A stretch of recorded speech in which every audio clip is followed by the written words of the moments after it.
It's your boy Karceno here, and I was pissed. I was pissed. I couldn't believe grown men, grown men was sitting there having a debate about Kobe Bryant and LeBron James as far as basketball is concerned.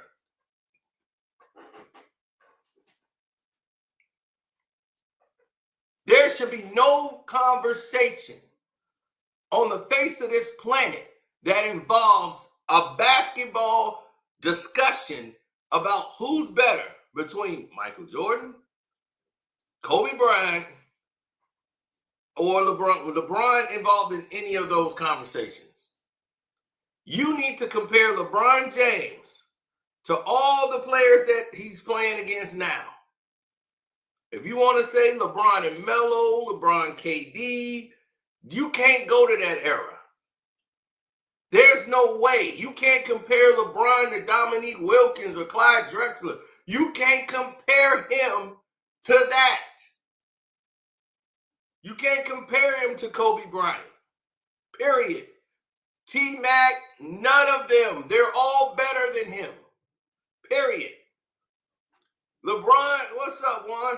LeBron is not even the best basketball player in this generation. Kevin Durant is that. Kawhi Leonard, they're that. Russell Westbrook, James Harden. What are we talking about? Donovan Mitchell.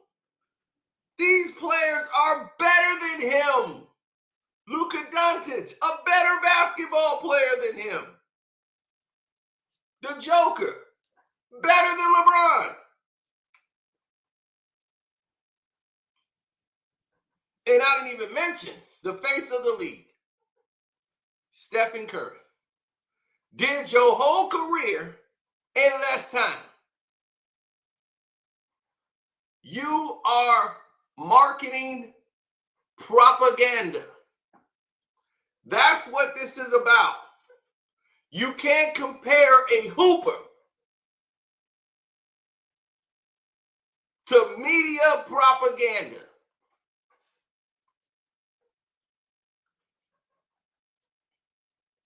That's all this is.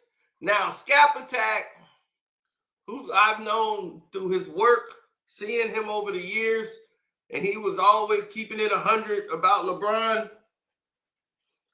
When he did the last flop, I remember years ago when I did that last flop thing, he the one that made the original video with the cover. And I used the cover art for the last flop series.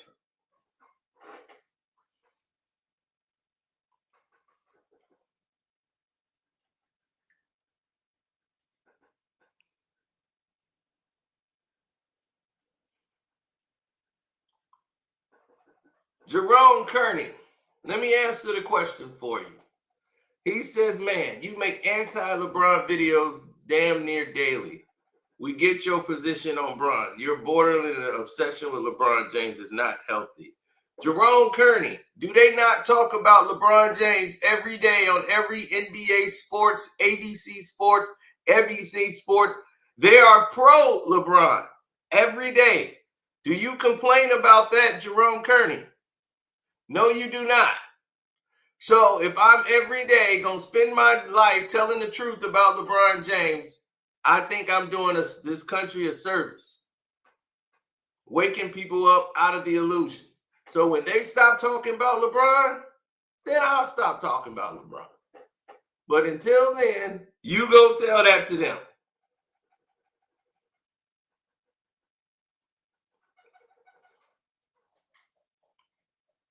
They don't want to talk about LeBron. They're forced to.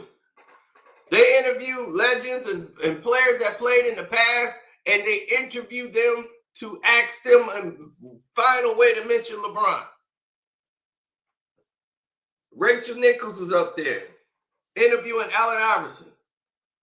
She got Allen Iverson. He was going through his best players. He got Jordan and Kobe up there. And she says, And he says, well, everybody else number 3. I got Jordan, Kobe. The rest is number 3. Then she was like, and then LeBron? Why is LeBron in this conversation? You asked the man his choice, his list. He said Jordan and Kobe and everybody else is at 3. So you could make your decisions after that. Why would you need to bring LeBron name in there? Because they're told to. It's media propaganda to have LeBron name mentioned into anything. They think it promotes the league, but it does not. These people don't really like him. The younger generation don't care about him like that. They're more attached to Steph Curry than there is LeBron James. These young kids want to wire Currys.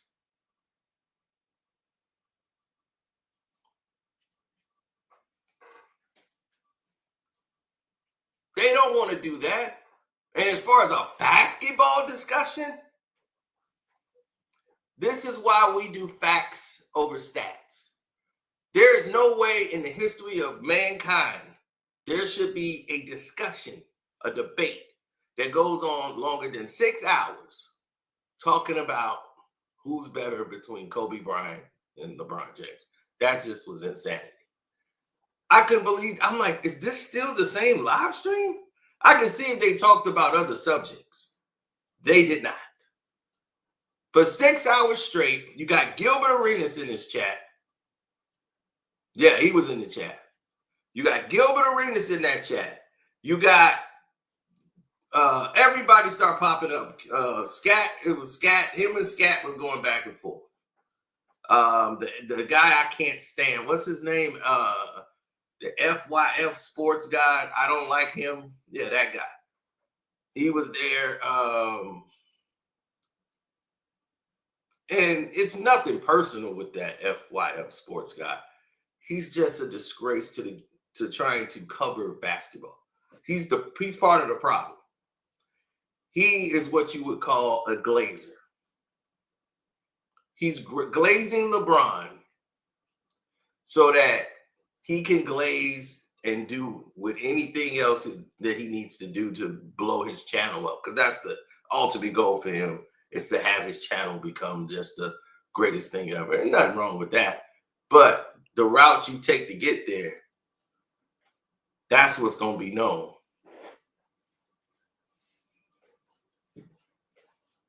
Yep. Of course. Steph is already took it, and Steph don't even want it. Steph and KD, they don't even want the attention. They cool with just winning games. They hoopers. They want a ball. That's it. Now, if you look at the elements of what they were doing and what everybody else was going through as they were all making their decisions, when it comes to people like FYF Sports, that person likes to glaze. And he's got an NBA player in Gilbert Arenas who all he has to do is kiss up to him and he'll reward you, because he needs that admiration. He needs to know what he's like, oh, you can do this and this and this. Good. I need to pay you to do this for me. So now he's happy. So now anything Gilbert Arenas says, he's got to go along with. So he's going to glaze for Gilbert Arenas as much as he can. And it's sad because it makes for terrible debates. It makes terrible debate videos because there's no real debate. Now, Scab Attack, hey, bro, keep doing your thing. But it's amazing how much respect Gilbert Arenas has for white boys than he do blacks. When he come up on and talk with Scab Attack, he patient. He sit back, wait his turn. But somebody black up there, he cutting them off. He cussing. He wow. He all these type of things. So it shows you right there who he respects and who he don't respect. When it's a white boy, Button up. Can't do that in front of white boys. So you see, there's a whole different dynamic when it comes to this thing when they talk about debates. And I'm not a guy that deal with stats like that. I really don't care. Don't tell me who was 3 for 19 and this. I've seen the games. So I actually know. So it's a difference.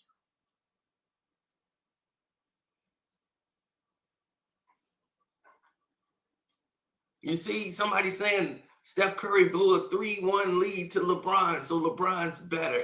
You see, stuff like that is the reason why you guys are confused, basically, the majority of you, because this is the debate narrative that goes on just not just those platforms, but on all platforms. You see? They want to do a comparison by the numbers and look at this. Kobe wasn't even rookie of the year and LeBron was rookie of the year. I'm like, when you hear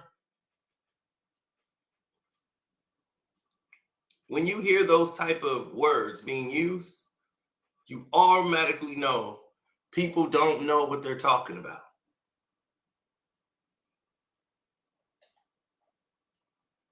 They don't. Well, I thought right here that he did he did an amazing job right here. I don't get it. This person did that. That person did this. It's lunacy. Because see, the point that a lot of people are missing is they focus on the number and not the game, the impact on the game. Nobody feared playing LeBron.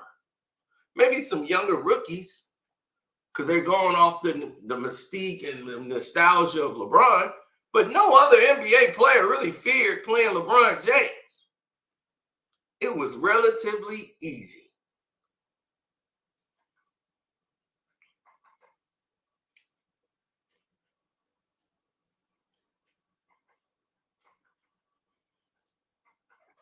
Now, Kobe Bryant was not a starter in his first 2 years. They found a way to get him in the starting lineup. LeBron James went to Cleveland, who was a losing record team. Nobody cared about the Cleveland Cavs. So you could start right away. What difference that's going to make over in Cleveland? So he's starting right out, right? He is the marketing agenda of that draft. It's all about LeBron. Kobe Bryant came out of high school going up against men who were coming out of college. Allen Iverson's probably the number 1 pick in the draft. You know that going in is AI. That's probably the best draft class in the history. It's up there with 84, even in bronze class. This was one of the best. Now, you look at this situation. Kobe Bryant went to a winning franchise. The Lakers. That's like if you go to the Celtics, be like, well, they wasn't winning none since Magic. They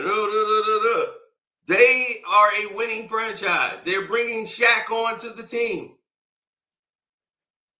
Shaquille O'Neal is coming over into the team. This is what I want people to understand, that Shaq did not play a game for the Lakers without Kobe being on the team. Kobe was there his entire time. They got Shaq. They got Shaq at the end of the 1996 season after they got swept by the Chicago Bulls. They made a deal in free agency to bring Shaq from Orlando over to the Lakers. Hit the like button, y'all. Hit the like button.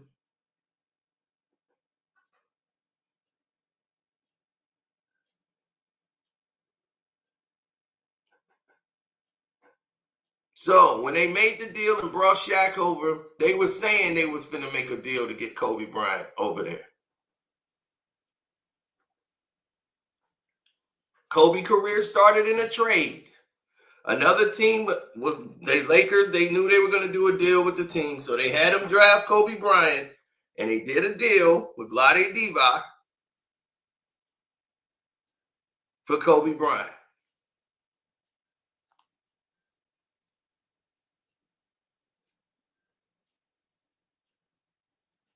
Now, with the whole situation playing out the way it did, Kobe had to wait because he's sitting behind Eddie Jones ahead of him from Temple. So he's got to sit, watch these guys play. Even though Kobe's like, man, I could go out there and play. I could score. I could do all these things. I could be out there watching, like AI is out there doing it. Sharif Raheem is for Vancouver. He doing it. These guys out here balling. Kobe, like, I play with these guys. I know I could do this and that. So he would get in the game, like in the fourth quarter, with like 2 minutes to go. If the Lakers are up enough, they just put Kobe in. Kobe would go and put on a show. They nicknamed him Showboat. Because Kobe would get in the game, he want to do something that's going to get on SportsCenter so he can get some playing time. But you're dealing with a coach, and Dale Harris, who is an old school coach. He did not believe in playing rookies. Back in those days, rookies sat down. Rookies don't play like that unless you went to a disaster team. You don't play rookies. Not like that. So Eddie Jones, Nick at Night, Nick Van Exel, and Shaquille O'Neal, and Rick Fox, that was your team.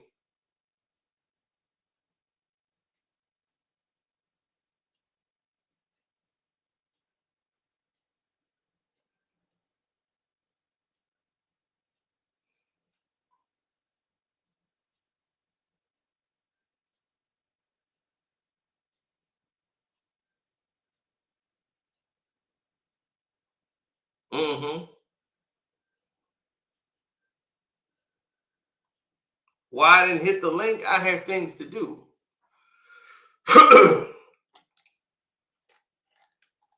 See, Cino had a lot of things to debate. Now, here's the problem that I have on the horizon for the rest of you guys that you probably didn't understand. Going down this narrative and going down this road, you consistently hear the same thing over and over again from all of these individuals who have these ideals, right? They have these crazy ideals about how they want to do business, how they want to conduct business, how they want things to proceed.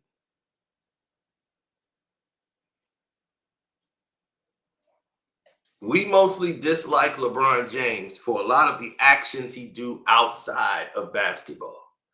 All of the things, the clutch sport, all of the backstabbing, backdoor, conniving things that LeBron James do that we don't like. We talk about that. And his play on the basketball court is not even consistent. From players that have played with him, that says LeBron is not a guy that works hard on his game. He works hard on his body, but not his game. And he pretty much just ran that same play over and over again so that everyone who was around could see and jump in on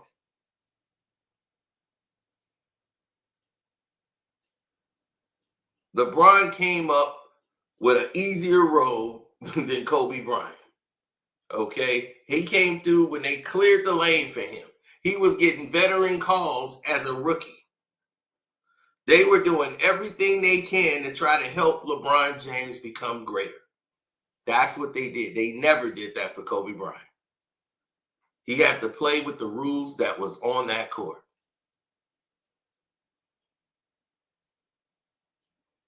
So it's not about like he got 5 and LeBron got 3 in this fake championship thing. That it's not even about counting the championships, really. It's what you did in those moments. because LeBron James don't have a definitive moment in an NBA Finals. The only definitive moment he has in his championship games is a block, chase down block. Let me see if these dudes call. Hold on.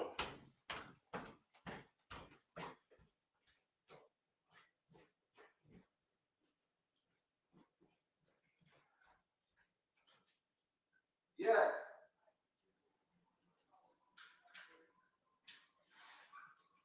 Oh, yeah, no one called. Oh, yeah.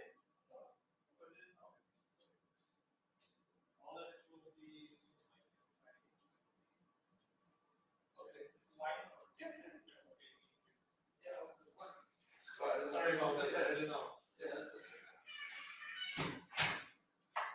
So it's still going on downstairs. You cut it off and stuff.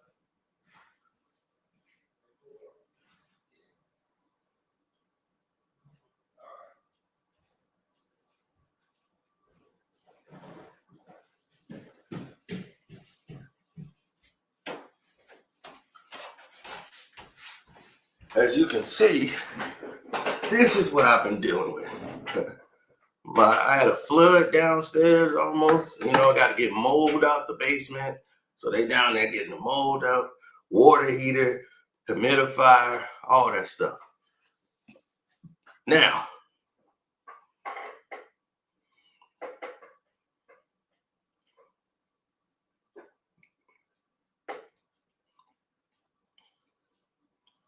all of a sudden, everybody wants to talk about all of the things that they're doing. Kobe's doing. LeBron's doing. These two did not come up together the same way. Kobe came through a trial of fire. He was going against Michael Jordan that's winning championships in his prime. Jordan is in the last years of his years. He's learning on the court from Michael Jordan. He's learning from Gary Payton, the legends of the games.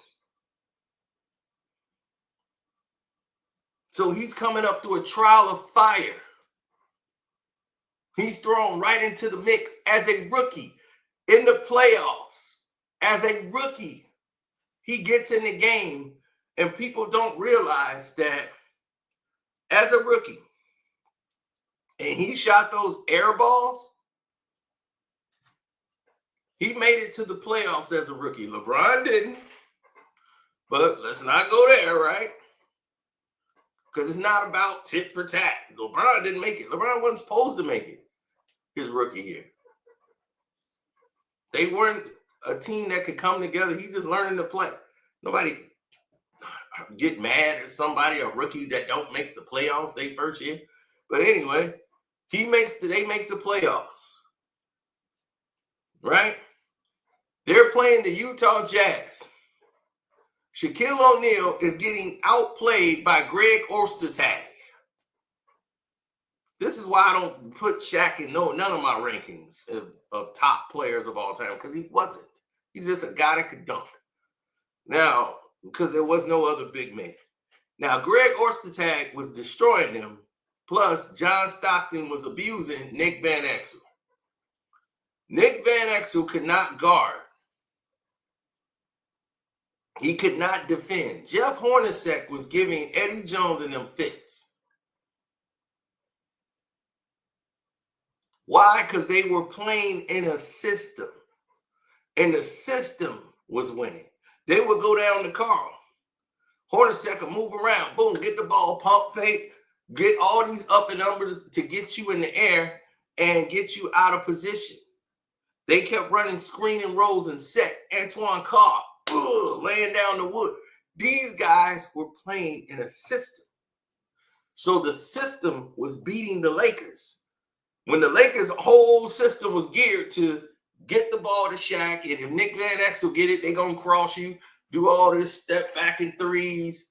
Eddie wants to drive, get a mid-range jump shot. This was their game, right? So when they decided they were going to make a change because they were getting beat. So in the game, like game 3 or whatever, they were going to get swept almost. They decided to let Kobe Bryant play, right? And they put Kobe Bryant on John Stockton. Not only did that change the game, it got them to a final game to see who was going to go to the next level. So they would have been eliminated even before the air balls if that did not happen in that series. A rookie comes in and is guarding John Stockton so well, Stockton could not get rid of Kobe Bryant. Rookie Kobe, with the best gym shoes of anybody to ever come out. I had the AI questions, but those were the most comfortable shoes. Crazy Eights, I had them in both colors, the purple and the black. Now,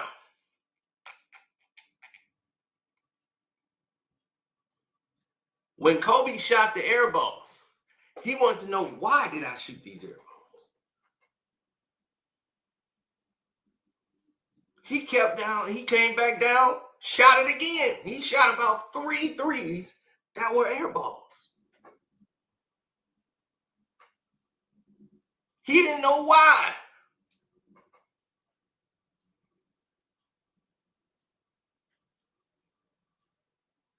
He did not know why he shot 3 air balls.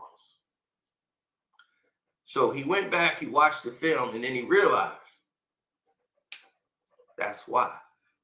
I got to get stronger. My legs got to get stronger. His legs were not, he came out of high school. They didn't play this many games.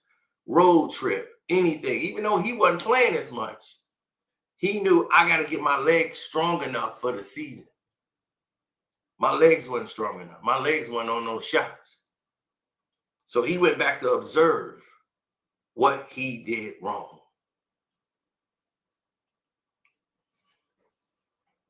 This is why when you see LeBron James play basketball, who's he going to teach besides his son? He has no moves. He has no skills. He can't say, okay, you get here to this point, then you get the defender right here, right? Once you got him here, now you know you can manipulate him. Then you cross back here, and then you could go. By this time, the guy here, no, he can't do that. That's why he got to mind the game with J.J. Redick, somebody who knows plays. J.J. talking, and then, you run horns, run horns. Yep. And then the double hook on the side. Yeah, double hook on the side. He's dumb. And the thing is, he knows the plays that, because he's been in the league for 22 years. If you don't know plays by now, you can't recognize all of this in 20 years. That's like anybody working at McDonald's. You know where everything is at. You know what this button is, that button, that button, that button. You've been there 22 years. Of any profession, you're going to have to know something. Don't make you a genius. You just been there 22 years. If you don't know it, there's the problem.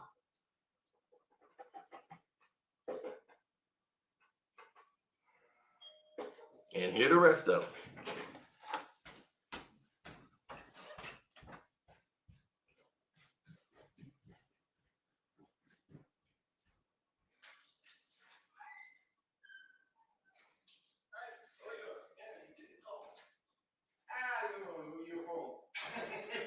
Yeah, but I couldn't see the call. The thing on the home, but easy.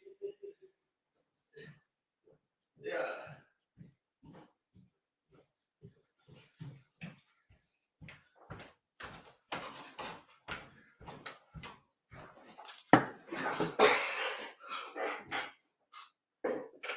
Now, his game has not been what it's supposed to be.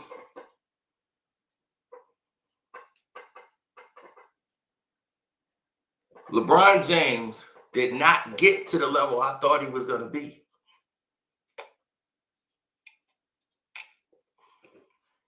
You saw what happened when Kobe guards LeBron. LeBron shoots 19%. Since you want to be a stat guy, when Kobe Bryant guards LeBron James, 19% shooting. Kobe shoots over 56% when guarded by LeBron James. If you want to do that. But I don't need that to know who's a better basketball player. If they're not sending out notifications to you for already read, make sure that you selected all of y'all too. Make sure y'all selected all to get all notifications. I just want it all.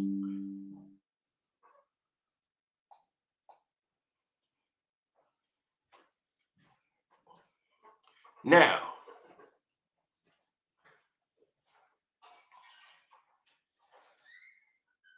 yes, we need all of those things done effective immediately.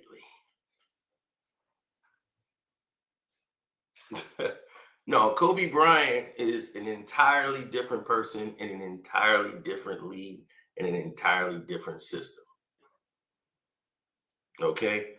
That's what you don't understand. What they ran there, they played championship basketball. They don't hang up division banners there. The Lakers are a championship organization. They do not celebrate mediocrity. They don't celebrate not winning championships. If you don't win the championship that year is a failure. That's how they look at it. They don't look at it as we're trying to grow and get to that. The goal is win. That is the goal. 24/7 is win championship.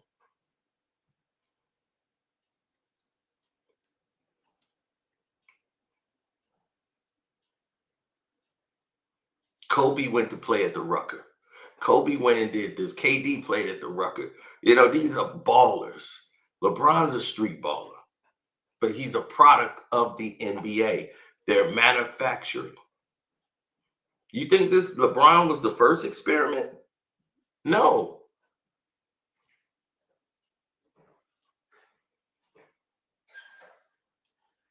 They were going to do this down the road with all of the other players that they had. Because remember, they used to bring in Baby Jordan. Everybody was supposed to be a new Michael Jordan. Jerry Stockhouse, he was the new Jordan. Everybody was a new Michael Jordan. They were trying to make new Jordans. Kobe Bryant, when Kobe came in as a rookie, they kept saying this is going to be the next Michael Jordan. As a rookie, he was going to be the next one. That's who Baby Jordan is. It was Harold Miner.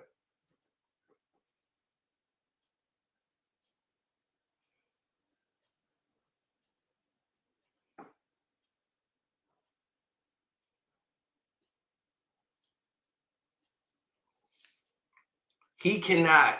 Gilbert Arenas is a stat guy. Okay. You're not going to win stat guy going against a guy like Scap Attack because Scap Attack is going to beat you to death with stats. He's going to give you stats to something else and something else in another game and this game. As a basketball player, Kobe Bryant is the guy that made up for all Shaq's mistakes. You see, Gilbert don't realize it, but you got to understand that it was like Kobe was scoring in the fourth quarters of those games when they started to win championships and he became the starter. Kobe was already starting when Eddie Jones was on the team. Rick Fox had a foot injury that kept him out and he was injured. So Kobe played as small forward. That's where his career starting came in at. Yep.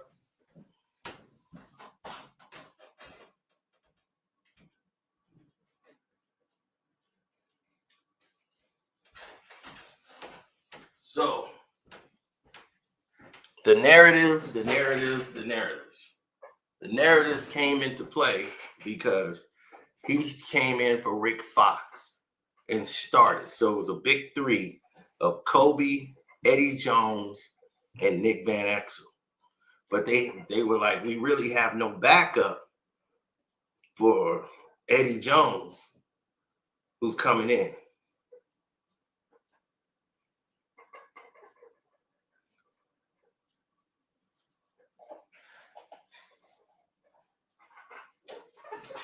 Hold on. Woo. Man, what's that smell? Like in some is the malt is Oh, okay. Yeah, I smell it all the way up here. Yeah, it's cool. Let me get my mask. Whew. I have to crack a window. Oh.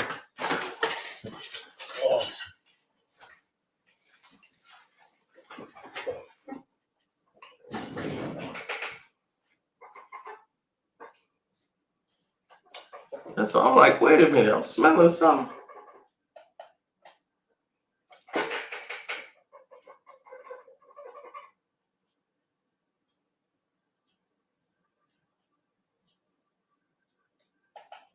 All the people in this generation know is storytelling. They don't know basketball. I know.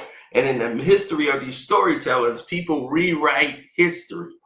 And they are telling the facts. This is what's been going on for thousands of years. That's why history is all screwed up and you can't believe it, because that's all it is. His story. His story. That's how it came to be history. We end up calling it history, but it's his story.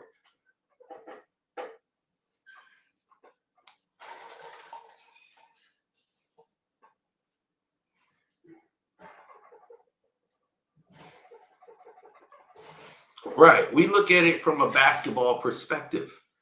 Whenever Shaq got in trouble, which is normally foul trouble, in the fourth quarter, you couldn't trust Shaq in the games, in a lot of those games, because the thing is, in those stories, in those games, in those moments, if Shaq was out there, they didn't really like to go to Shaq because Shaq was a poor free throw shooter. So if you foul Shaq and he goes to the line, he's going to miss, might split one or two. So when you see those scenarios show up, you automatically know you're going to be in for a difference maker, and you need someone to help Shaq close games. When he was in Orlando, that role was supposed to go to Penny Hardaway. And that's what Penny was. Penny Hardaway was the guy that would come in and close. But when Shaquille O'Neal is in foul trouble and he's mad, he's not getting the ball, and the rest of these guys are mentally collapsing, he would just fold the whole team up. And it was nothing they could do. And then Penny is like left out there by himself. So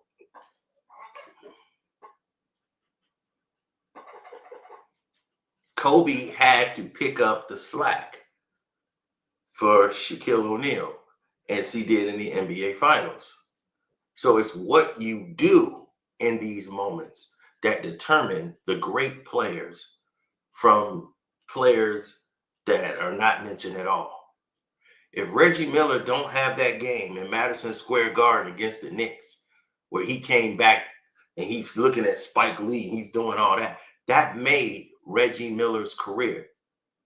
He became an all-star instantly after that. He became a superstar in the NBA. They didn't win a championship that year. But Reggie Miller was looked at as a superstar from that point on, just from that series. And they lost the series. But they won that game. That game put him on the map and for the NBA to pay attention to.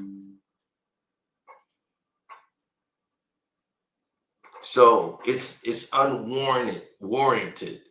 All of this notions that you have to win the championship. It's what you do to win the championship. That's why Kobe didn't respect what LeBron did. He had no problem with LeBron until he did what he did in Miami. The moment he went to Miami and built that super team and did that, done. So there is no Kobe LeBron debate. What's the debate? It's done. It's done. They're not comparable. You're not gonna beat Kobe Bryant. What he's done was legend. You haven't done anything that's legend. What have you done that's legend? 3-1. They came back from 3-1. Why were you down 3-1? Draymond had to get thrown out. Bogut had to get hurt. Steph Curry was injured. So you didn't really beat the team that won 60 some odd games. They still had you down 3-1.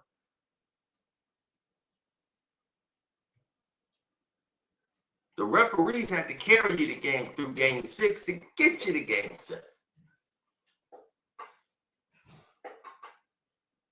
Winning the championship in Cleveland, period, is a feat. No, it isn't. Well, for them, yes, but it was manufactured. I told you they were winning it right here on YouTube the moment Golden State won in 2015. I sat right, well, not here, but I did it right here when we did the whole breakdown for the Lakers and Cavs, and I said, guess what? They're going to win the championship next year, and in the year after that, Golden State is going to win it again. They're going to go 3 straight times. I told you that the first time they went to the championship, Golden State played Cleveland. I said they're going to play 3 times. Golden State's going to win the first. Cleveland's going to win it next. And then Golden State's going to win it again. Damn, Lord, behold, if they do it 4 times. I never thought that would happen. But I predicted that from the very first one. And boy, was I right. I almost was wrong. Now, you said Ceno picked Cleveland to win? Why? Because it's fixed. That's the agenda.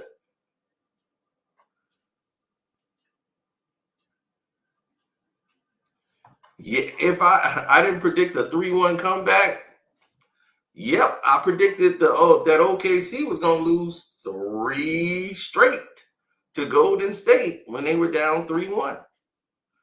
They were not going to put OKC in that finals, no matter what. But it almost happened. But game 6, Clay came in, and that was that. Then it became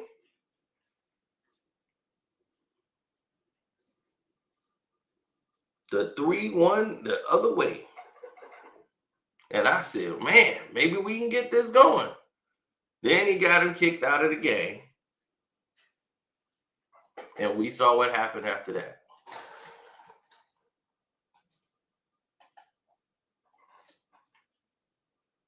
Right? I'm probably somebody who knows the most about Kobe Bryant than most of you guys know, because I remember when Kobe was playing. I did a video last night. They didn't even show most of y'all.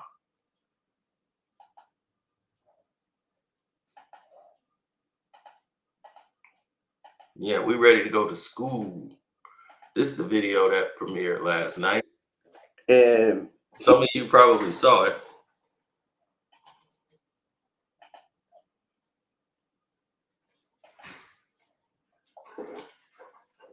Raise your hand if you saw it. I did this video last night. This is where Vanessa wanted to get Kobe out of the house. Kobe was injured. All right, this is like 2015. Kobe's injured, and Magic is talking to him. Magic is still with the Dodgers, and he's over there talking with Kobe. And Jenny Buss wanted Magic to talk to him, trying to get him out the house, talk to Kobe. And he was talking about, man, retirement, and you should probably, get LeBron won't come to LA. And this was already in discussion. And LeBron was coming to LA, and he was trying to get Kobe up to the idea. He was like, hell no. You want to play with LeBron? Hell no. Watch Kobe. He's like, you want to play with LeBron, man? LeBron might come play with you. Man, watch Kobe go. Hell no.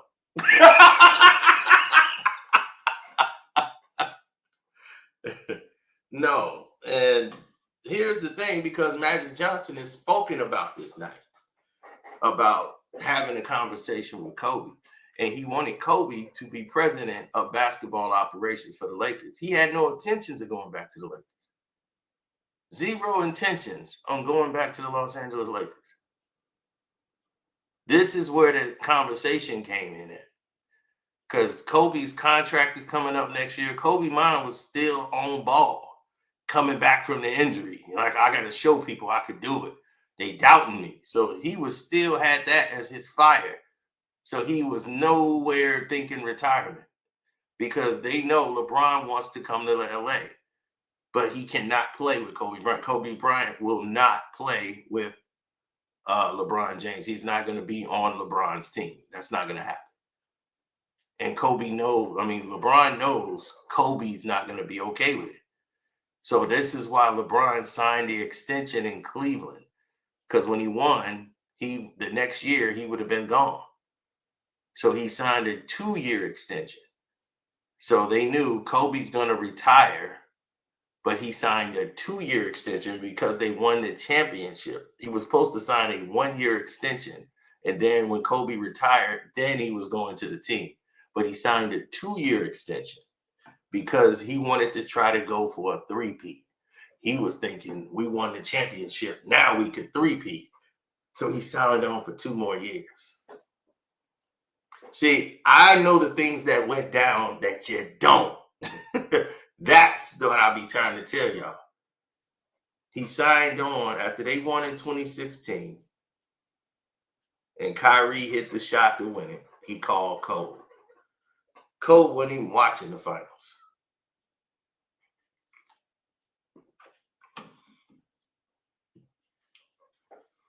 Like Cole said, he FaceTimed me, and I don't like FaceTiming with nobody.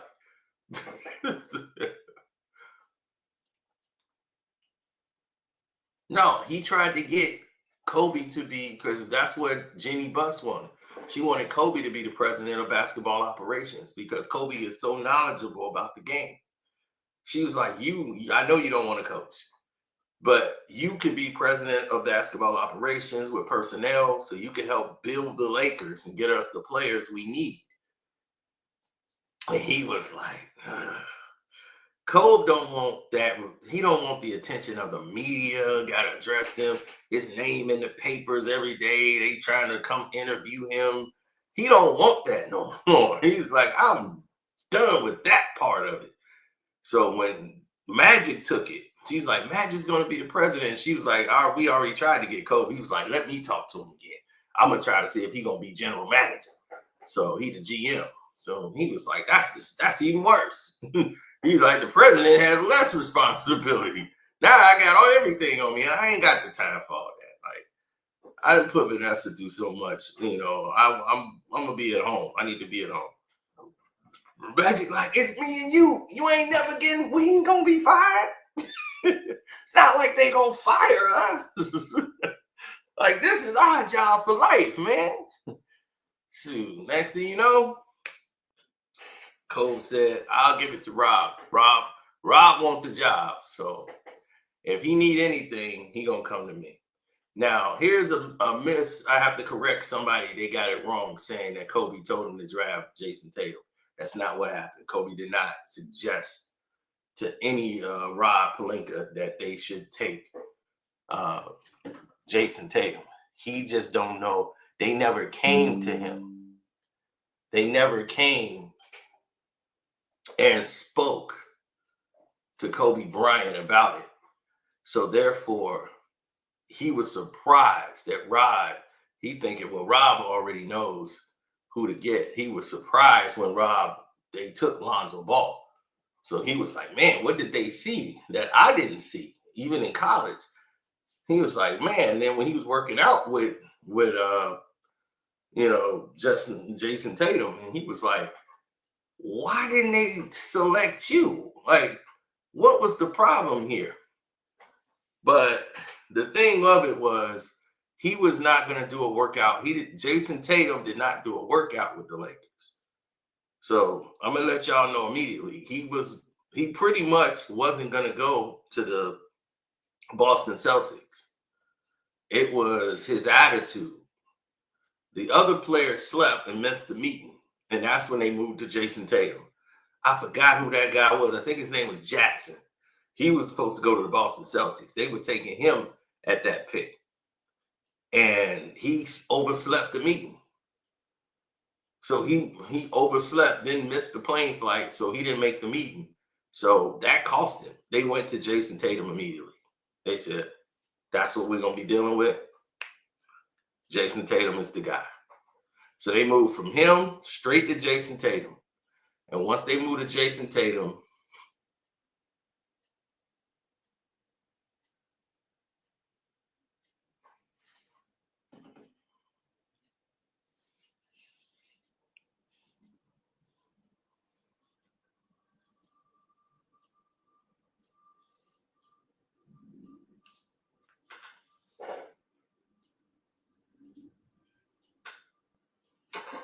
he said when Kobe was alive, no one was saying this. It's kind of bizarre. I know. And that's what's weird. Gilbert Arenas to say all this stuff about LeBron, but then say Kobe is my favorite player. Say, huh?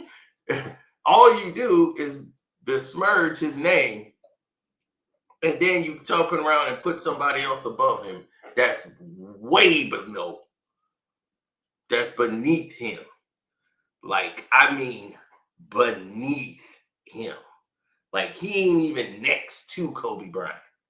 LeBron James is like to the floor, under the dirt, down to China, compared to where the level of Michael Jordan and Kobe Bryant is. They're winners. Okay. And I mean beneath them.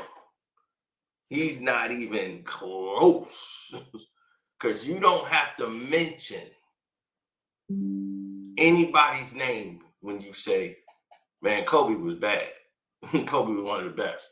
I don't even have to mention Jordan in the conversation. You don't have to. Kobe fans don't even do that. Kobe fans don't do that. They say Kobe is the best player. They gonna tell you about Kobe. They don't mention LeBron or Jordan. They ain't saying none of that. Other people do that. They mention Jordan number one. They don't mention LeBron. They talk about what Mike did. They talk about what Kobe did. They ain't got to talk about no other player. With LeBron, they don't talk about what LeBron did. They talk about, well, Jordan never did this. Jordan never came back from 3-1. I'm be like, so you want Jordan to lose 3 games so he can come back from 3-1? You want him to be down 3-1? That's an accomplishment? So he got to be down 3-1, and then it's special.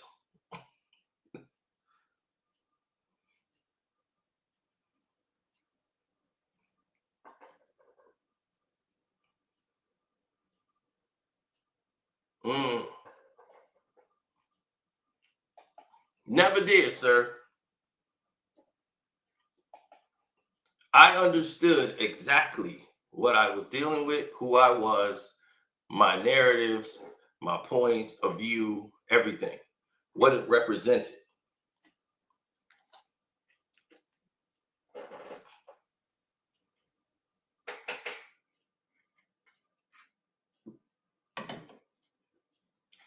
No.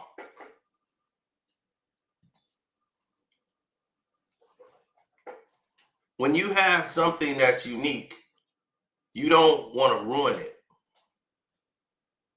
You know what I'm saying? When you have something that's working and it's very unique to you, you don't want to ruin it.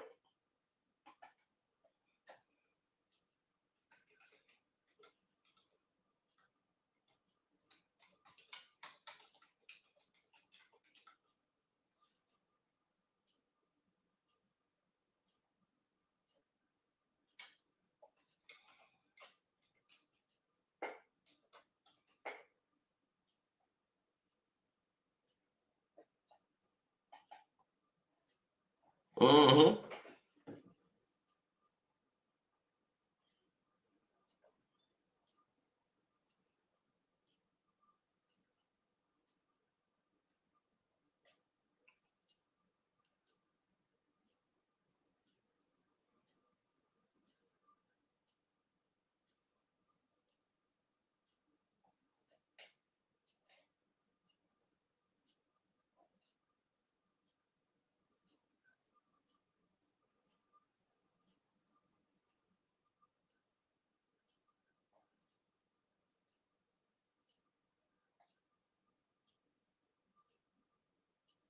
Oh yeah.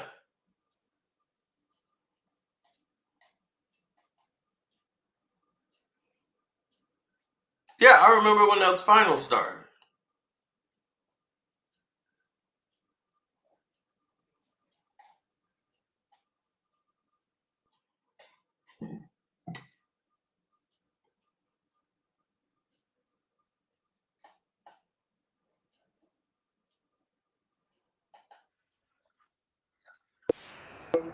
My house. But let's talk about the Golden State Warriors, Cleveland Cavaliers, game one. Now, if this game started and I told you that Steph Curry and Klay Thompson wouldn't be a factor this series, you wouldn't have believed me. But to say I'm surprised, absolutely not. Because due to social media and the stupidity of the general public, you guys don't remember last year. If you watched the games last year, Curry was MVP of the season, just like this year, and he didn't play well in the finals. He didn't play well. Mm-hmm. And now, because he didn't play well, and everybody wants to fall on the injury. Oh, well, maybe he's not 100%. I love the fact Jeff Van Gundy stopped all that and said, no, which one is it, man? Every time he's on, then no one talks about is he injured. Then when he has a bad game, oh, well, maybe he's still injured. No, he just had a bad game where they're playing good defense. Let's call it for what it is. Let's not keep using his injury thing because you're trying to run it out. Every time you miss a shot, oh, he's injured. But every time you make it, oh, he's unstoppable.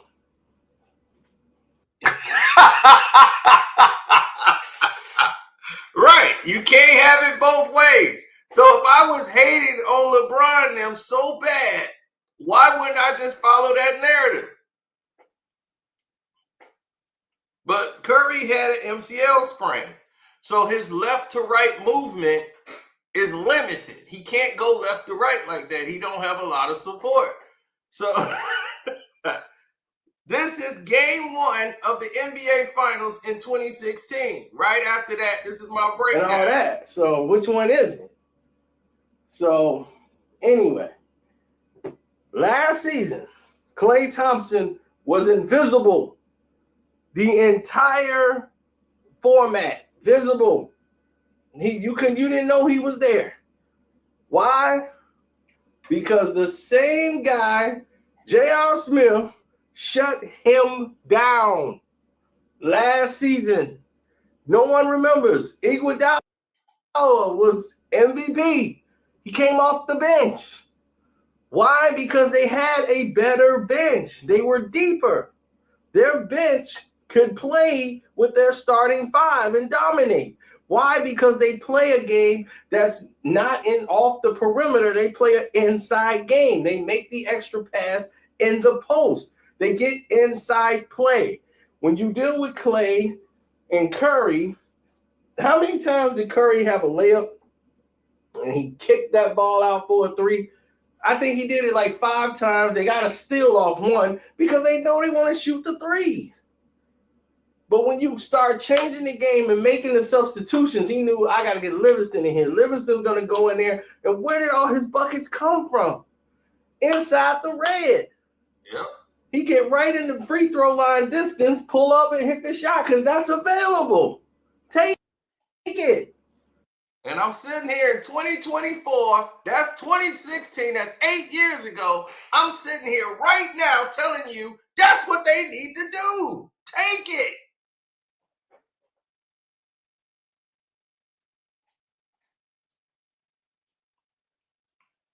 Sometimes you got to rewind them and remind them. J.R. Smith had shut down Klay Thompson in 2015. His defense, that's what I'm trying to tell you. Those two defenders, that's why they went and got them from the Knicks and brought them over to Cleveland. Both of them together. J.R. Smith working in combination with Sherbert.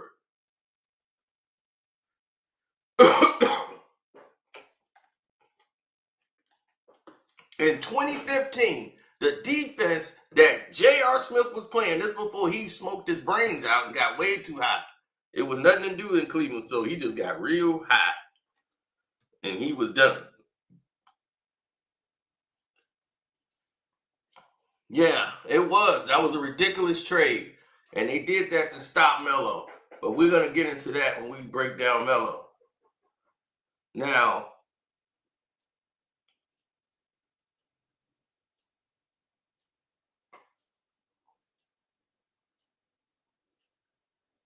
oh, yeah. I was telling people right away, that game one was no surprise. 2 points is just as good as no, better than no points. That's how they built the lead back up. They were about to Curry them, about to let them come back in. He had to put Livingston back in the game because he can't let Curry just start jacking up threes and get him out of there. They looked fatigued. They didn't look mentally ready. And when Curry's not making shots, he shuts down mentally. He's just like, wouldn't even shoot. He was open. It was Curry moments, but his confidence was rattled. And he wouldn't take the shot. And once that's gone, you got a time to implement your style of play. Cleveland problem, and this was huge. J.R. Smith being a coward. They need him to be offensive. Don't keep hoping that Kevin Love all of a sudden can save the game for you. You want him to shoot threes, get rebounds. He was overworked. Draymond did a great job defensively, and he goes underrated. He does the things that can't go on a stat sheet. I didn't try to tell y'all this numerous times. He does the little work, the odd jobs, what we like to call them, that don't really go on the paper. He's defending LeBron. He's got to come in there and rebound and battle it out with the big guys in there, and they did a good job on the glass of boxing out, getting the steals, then coming on the other end, scoring and assisting, keeping the flow of the game moving. He does so much and spends so much energy. He is the key component in this whole thing. Him and Iguodala. Iguodala is very athletic. He has very long arms. He can trouble LeBron James and give Draymond a rest. And then he can score. He can slash to the basket, and he's a threat to hit the three. So everything I said was true.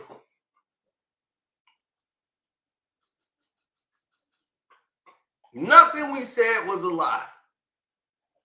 We gave a full, concise breakdown, and that was only game one.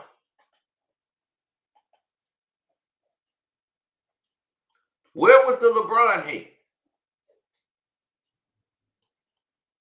That y'all keep saying, I hate LeBron. I gave a clear and concise breakdown. I wasn't glazing the Warriors.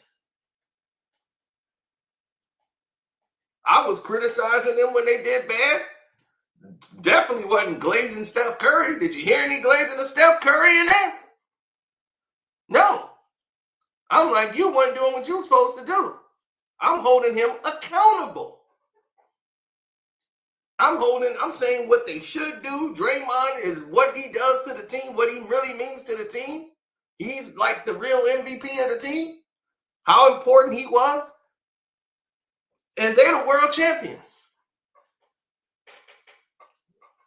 That was after game one in the 2016 game.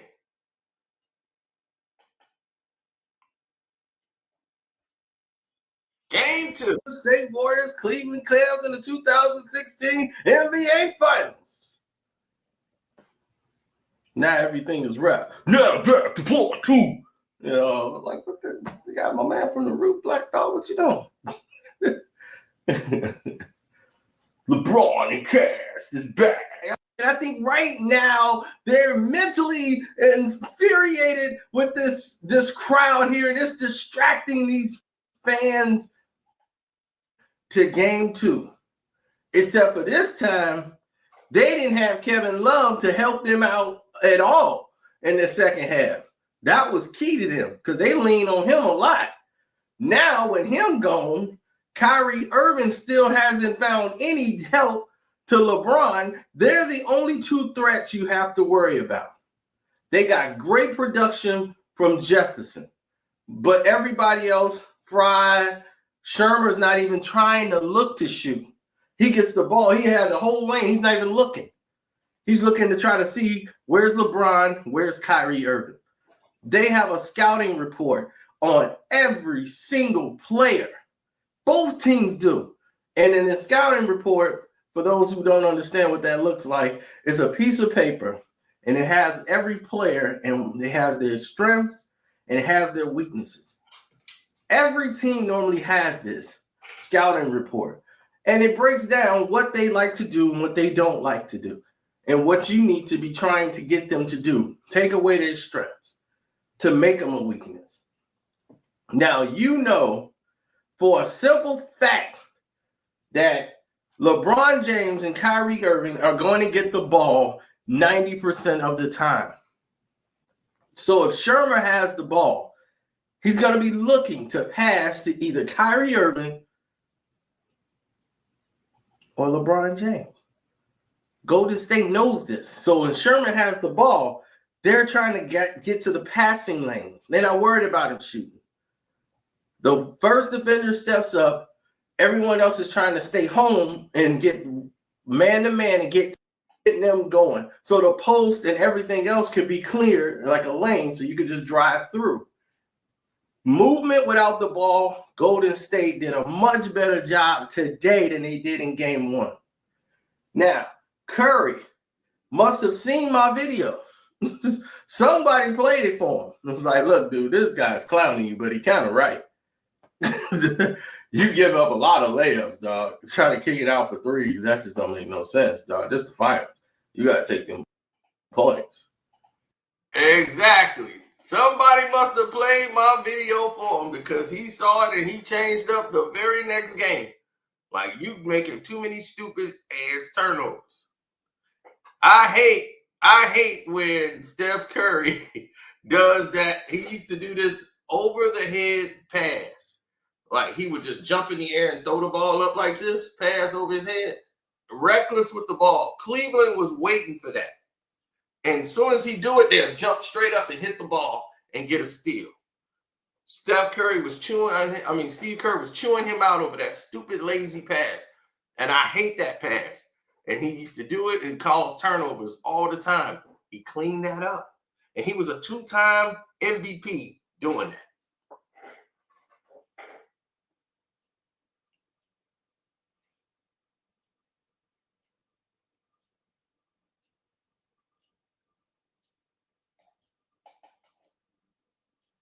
That's right. So, as you can see, there was no LeBron hate. I predicted them to win it the year prior and told them, hey, they're going to win it again. So when they won 3-1, I was like, okay, but you didn't do anything impressive that jumped off the page. The game is sold by moments. So it's not about the championships, really. It's what you did on that court. There's plenty of players that are the greatest of all times that never, ever won championships. These players were exceptional. Wilt Chamberlain didn't win a lot of championships. But he's like statistically one of the greatest players that ever played any basketball.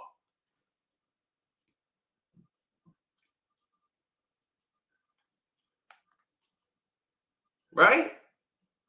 Bill Russell was consistently winning. Cousy, all those guys was consistently winning. But how many of them got him number one? I got him in my top 5 because of what he was able to do. Most of you guys never had a chance to sit back, watch film, and watch a Bill Russell game. I have. I watched their whole playoff series that they had against the 76ers. I watched a lot of his games, Bill Russell. Bill Russell had a unique style of playing. Not only was he undersized to guard these guys, he was fast. And I didn't know he was in like 3 different sports. He was long jumping. He was doing a whole lot of other things. Then, on top of all that, what he also was doing, he was also blocking shots different than how they block today. He was blocking passes. And all of his blocks, he made sure the ball wasn't going out of bounds. He would switch up which hand. If they're shooting here, he wants to block the ball this way. He would go up in different ways to block it to keep the ball in play. He's not just trying to block it and knock the ball out of bounds and get a ball back to them. He wanted to block it and keep the ball in play to give his teams a chance to get the ball. So it was the way he would attack going to block shots. He wanted to make sure he blocked it where the ball stayed in play. It was all technique. And these are the things that you don't know unless you have watched the games. So this is what I mean about people having talents and skills and things of nature that you really don't know about because you can only hear about it on documentaries. So I understand for somebody who's in their 20s talking about LeBron James. You're supposed to. That's what they marketed to you. I don't argue with you saying that in your time, LeBron is the best if you feel like that. But if somebody said, no, Jordan was, don't even get in that conversation because you can't. You disqualified. You have not seen Michael Jordan play. And someone else is going to tell you Michael Jordan. Someone's going to tell you Kobe Bryant. And there's no way. So I really get up. There is no Kobe and LeBron debate.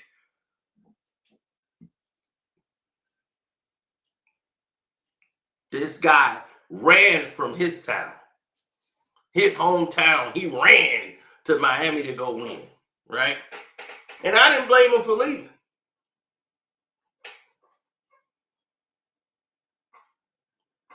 Did not blame that man for leaving.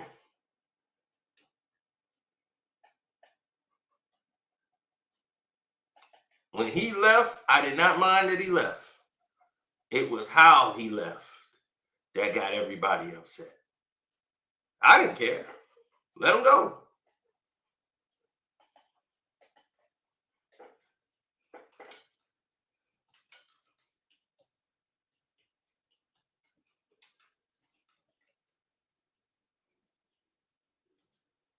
Mm-hmm.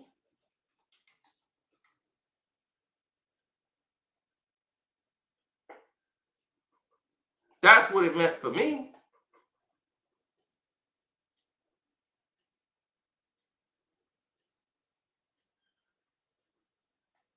Let him go. This team sucks. Let him go somewhere. But it's what he did when he left. He went and took all these other star players and put them on one team so he could win.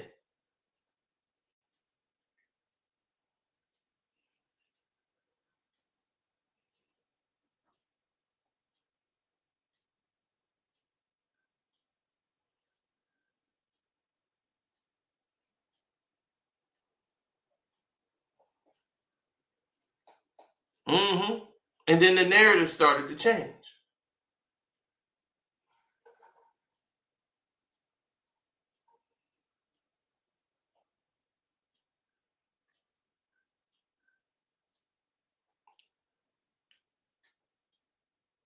Oh, they've always did it.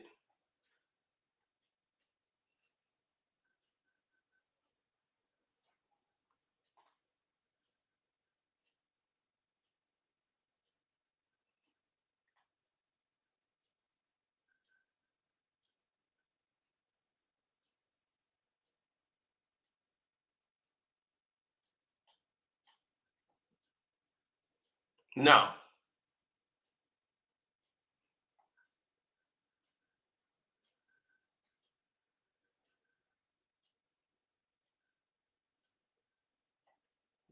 No. People don't understand that the narratives are always going to fit their side of the story. There is no debate. There is no Kobe and LeBron debate. They Kobe has done things that's iconic in these series. Now they're gonna say, "Oh, well, the Sacramento Kings." I knew somebody was gonna say something like that. Listen, the Sacramento Kings, in my opinion, got jobbed. They got screwed. They cheated to put the Lakers into the next round of the playoffs. The Kings had them beat. And they got cheated. They were a low market team. The Lakers are a big market team, and the NBA made a decision. The referee got involved and did what he did, Donnelly, whatever. They've already told people about this 1,000 times. But in that series, Chris Webber and the Kings, who I was rooting for to win that series, I wanted to see Webb and them win. So to me, that's huge for the league and the NBA. But for the NBA, they're looking at numbers and saying, nope, nobody knows this team, the Sacramento Kings, and we are not letting them lose to the Los Angeles Lakers, who we put all this attention and money into. Mm-mm. Not doing that. And then that's when basketball goes to the side and the business wins.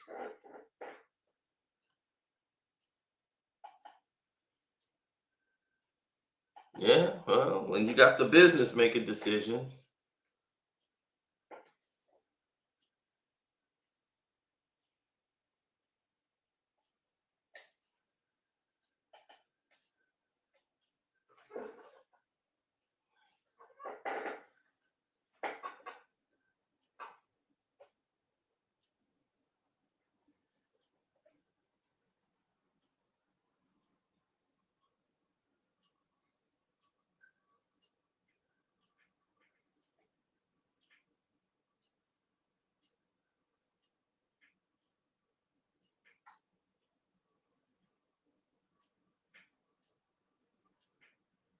Mm,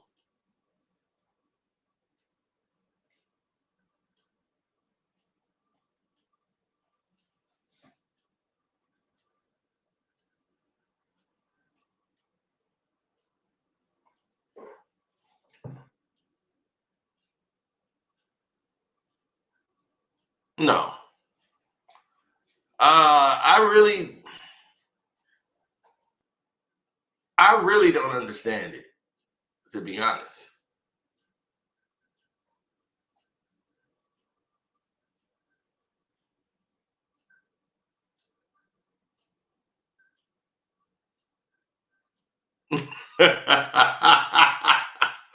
You would put so in your estimation, LeBron is better because he can pass.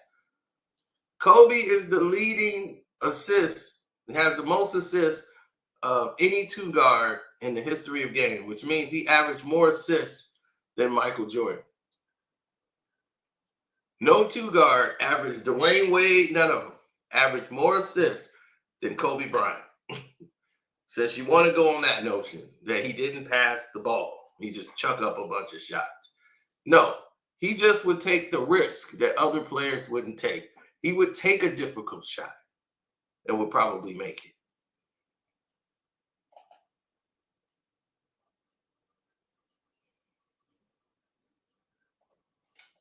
Those were the difference, you know.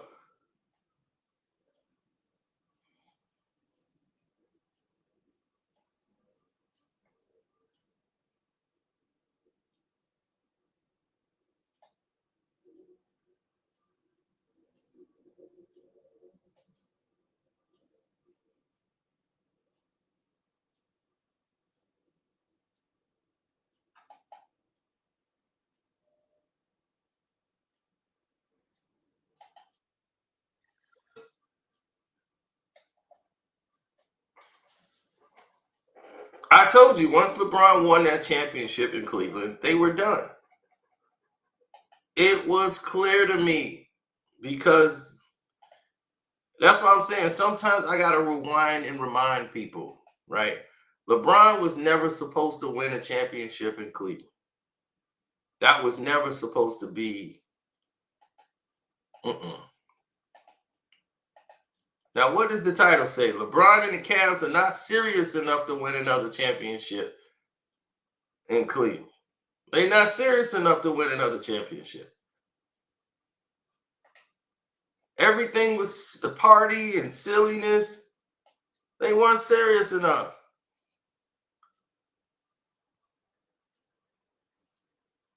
They were too silly. Look, Perk on the team. Ice on the knees, and he ain't even playing. I'm like, what you icing your knees for, Perk, and you ain't even doing nothing?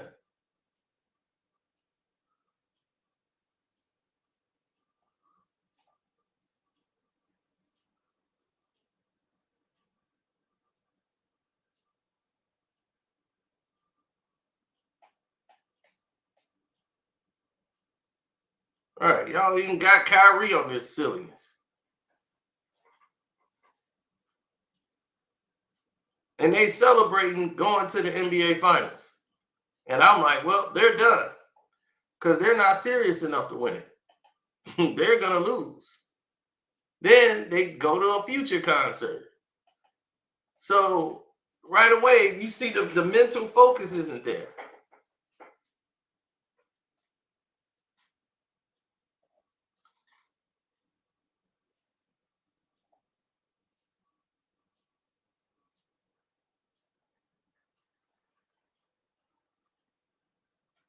Right, JR defense is slipping.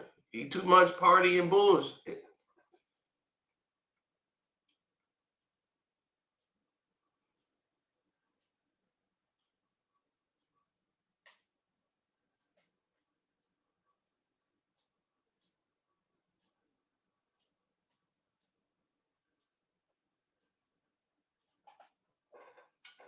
Mm-hmm.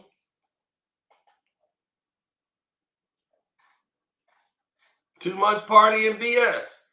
It'll do it every time. It does the trick every time.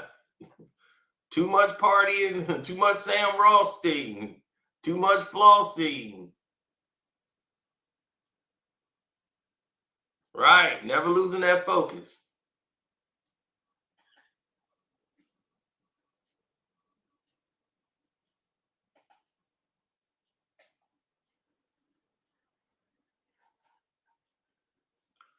When LeBron was leaving the Miami Heat, right, he chilled out with Floyd Mayweather.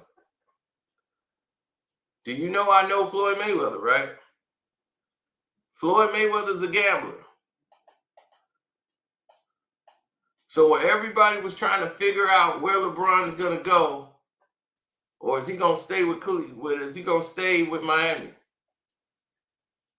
Right? This is 10 years ago. See, I got to rewind people and remind them.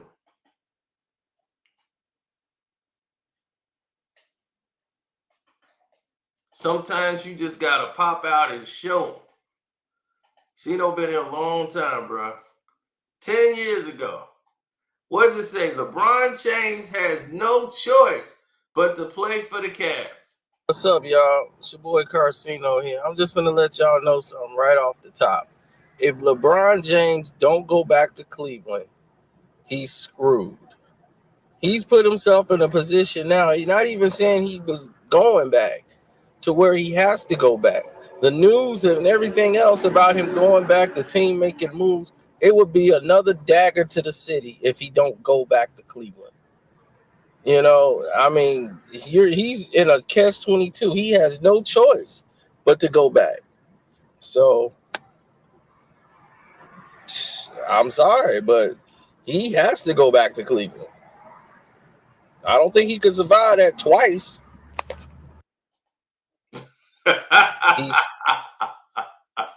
He had no choice. He wouldn't have been able to survive it twice. He was going back to Cleveland.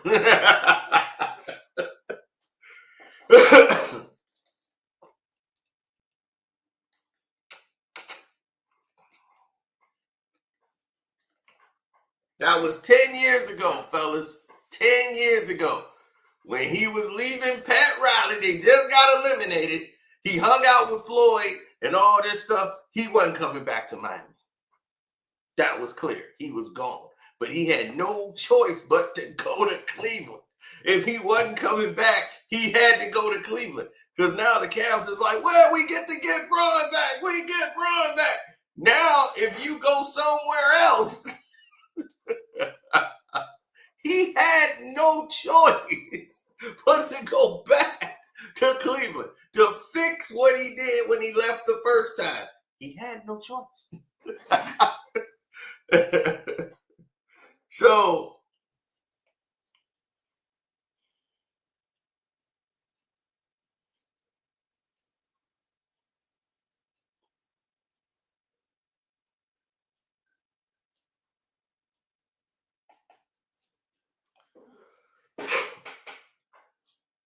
Zeke and Magic both average more turnovers per game than Bron. Do you understand that I've never seen a game where Magic has 6 turnovers, 5 turnovers? I've never seen that in a game. Never. I might see them get maybe 1 or 2 in a game, but not they averaging 3. Plus, you got to realize something. In those days, the lanes are clogged. It's a more difficult game. Passing lanes is tight. So turnovers are going to happen. And believe me, they're less frequent than it is now. But Magic and Zeke are trying to make plays.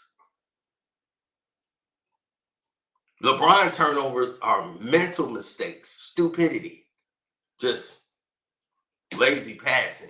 That's unexcusable. That's stuff that would get you benched. If you played for any other team, that would get you benched.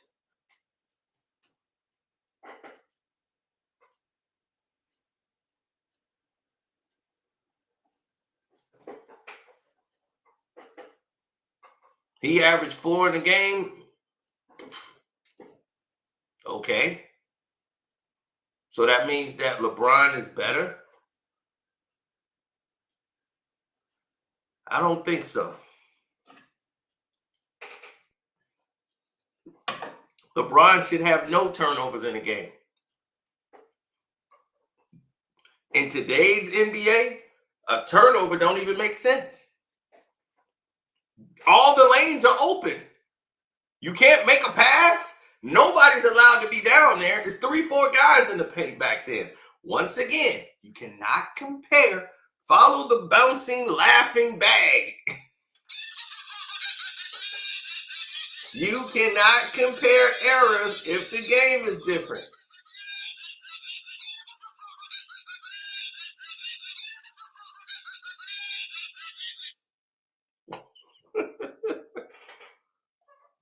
You cannot compare Isaiah Magic to LeBron. LeBron can't be compared. He's way below that status. He's not Magic Johnson. Magic can walk on the floor with 5 guys and they're going to win.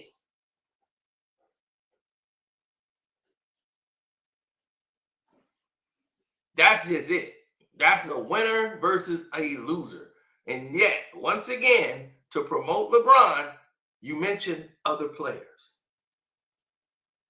You can't tell me what he's great at. You say Magic and Zeke average more turnovers than Bron. What does that have to do with anything? There's no Magic and Isaiah Thomas debate with LeBron. It cannot be had because the game is not the same.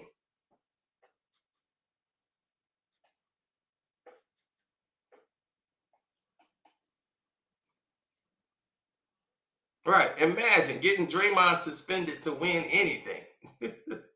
Like, that's just nuts.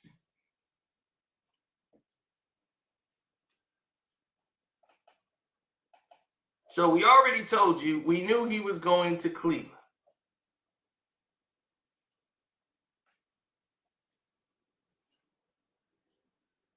We already told you from the first championship they were going to win 3.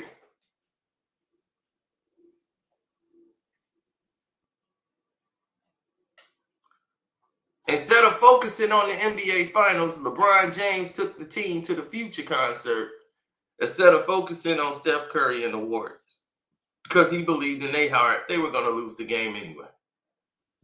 I said, boy, they fuck with you just as long as they can get something from you. You understand what I'm saying? It ain't nothing wrong with that. Business is business. You feel me? If you can't be used, then you useless. You feel what I'm saying? And this the game that I was giving them. Because these dick boy niggas sit up in these offices, right? And they try to tell a street nigga what's hot. Fuck you gonna tell me what's real and what's not, what's popping and what's coaching. You sitting up in the office all day with your finger in your ass and your shoes off. But you gonna tell me what's going on in the street? You telling niggas that just got off the block how to make records? Don't ever confuse it, nigga. This shit is business only. Okay? That's it.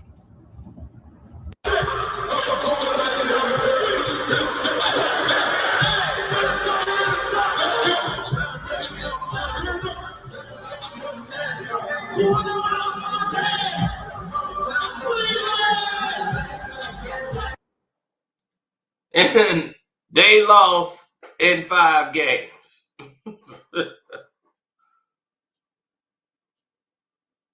Why? LeBron didn't feel they had a chance to win anyway because they had Kevin Durant. So you put that into the mindset of your team. So let's go out and kick it. We ain't going to miss Future concert just because of the finals. So before game 1, let's go to the Future concert and get right. That's how you knew Michael Jordan wouldn't have done that. Let's do y'all game. Michael Jordan wouldn't have done that. Kobe Bryant wouldn't have took the team to see Future right before they play a game in the NBA Finals. Job ain't done. Job ain't done. That's what I'm saying. Gilbert Arenas is not a Kobe Bryant fan. He's just using Kobe Bryant's name to get some clout for himself because, like, I scored 60 on Kobe. No, you scored 60 points in a game Kobe was on the other team. You know the truth. You know you wasn't Kobe Bryant now. Come on now. Stop playing with it.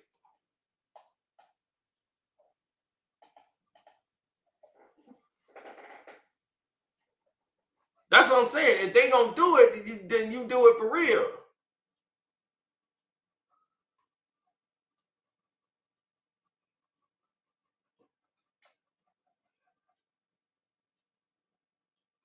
There's no such thing as a LeBron James, Michael Jordan debate. If that's like saying me versus Michael Jordan. Who was better? Who was the better player? Karceno or Michael Jordan?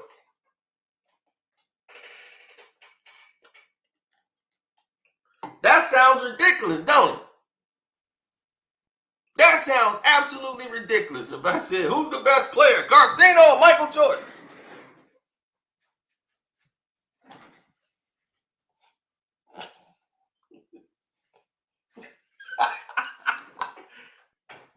Oh. like what? What are we talking about? Seriously. What are we talking about?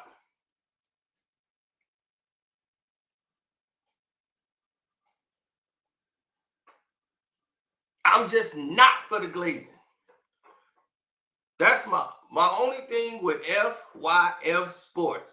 This is my only problem with him. You are a glazer, a ass kisser. I don't respect people that do that. Because you can't respect people that just kiss ass. They have nothing in them whatsoever.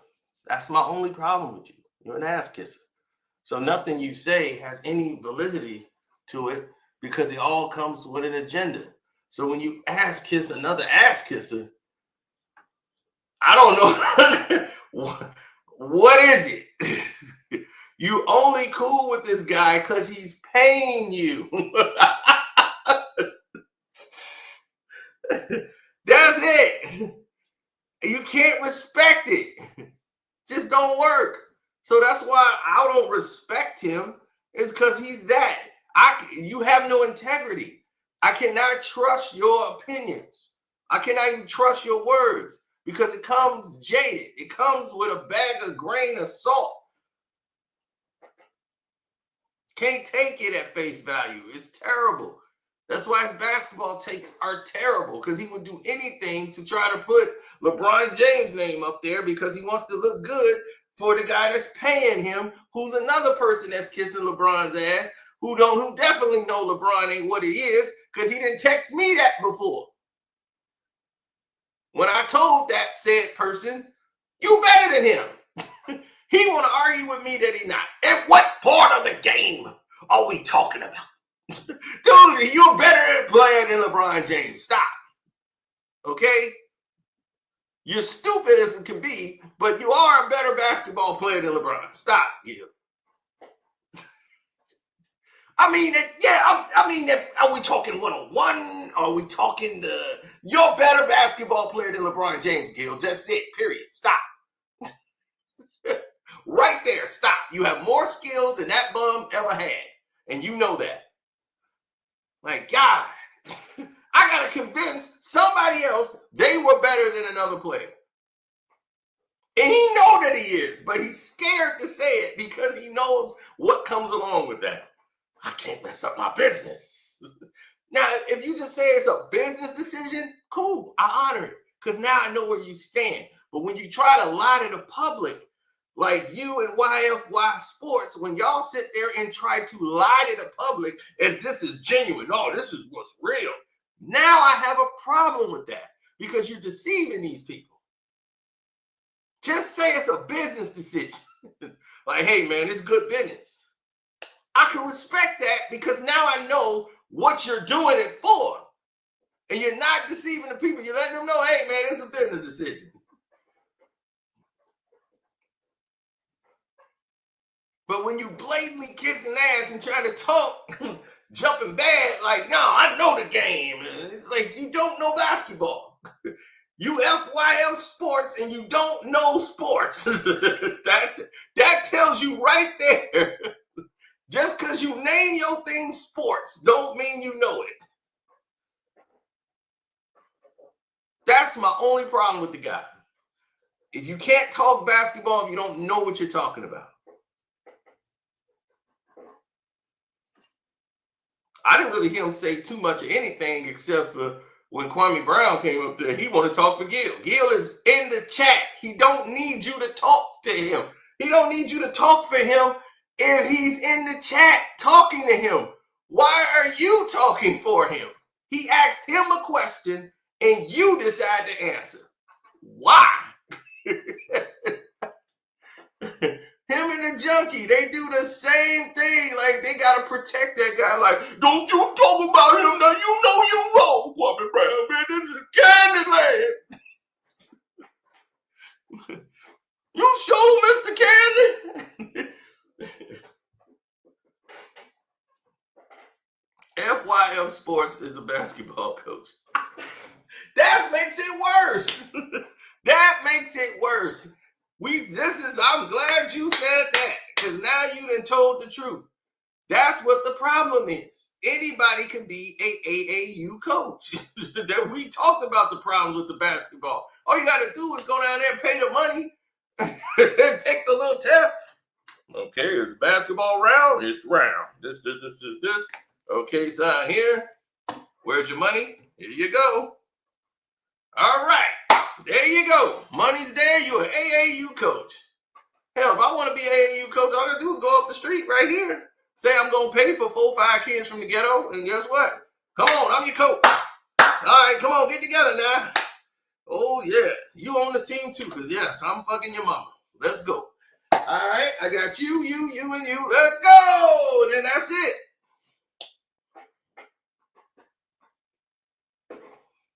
Oh, all AAU coaches be sleeping with they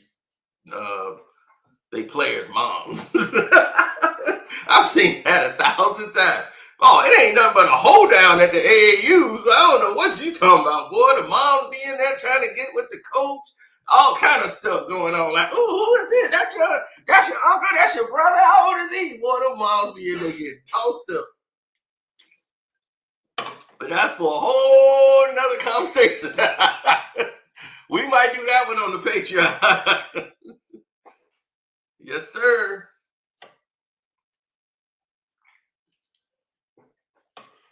They be getting tossed. Tossed up. Let me see you toss it up.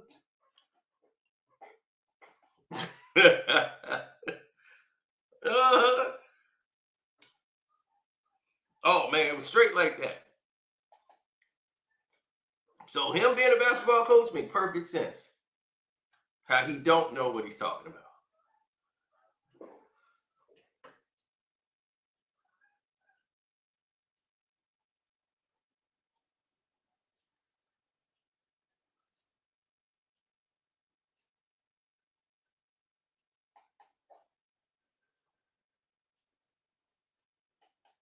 There's no reason to have a 6-hour debate on Kwami Brown, or I mean, not Kwami Brown, but Kobe Bryant and LeBron James.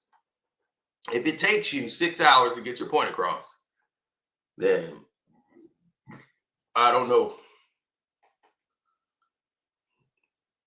Right, we could have ended this a long time ago.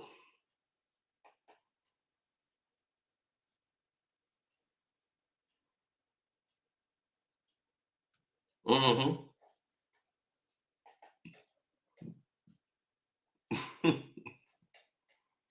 Now, I want you to see something. Right? I want y'all to see something. See how respectful Gilbert Arenas is to the white guy? In that series.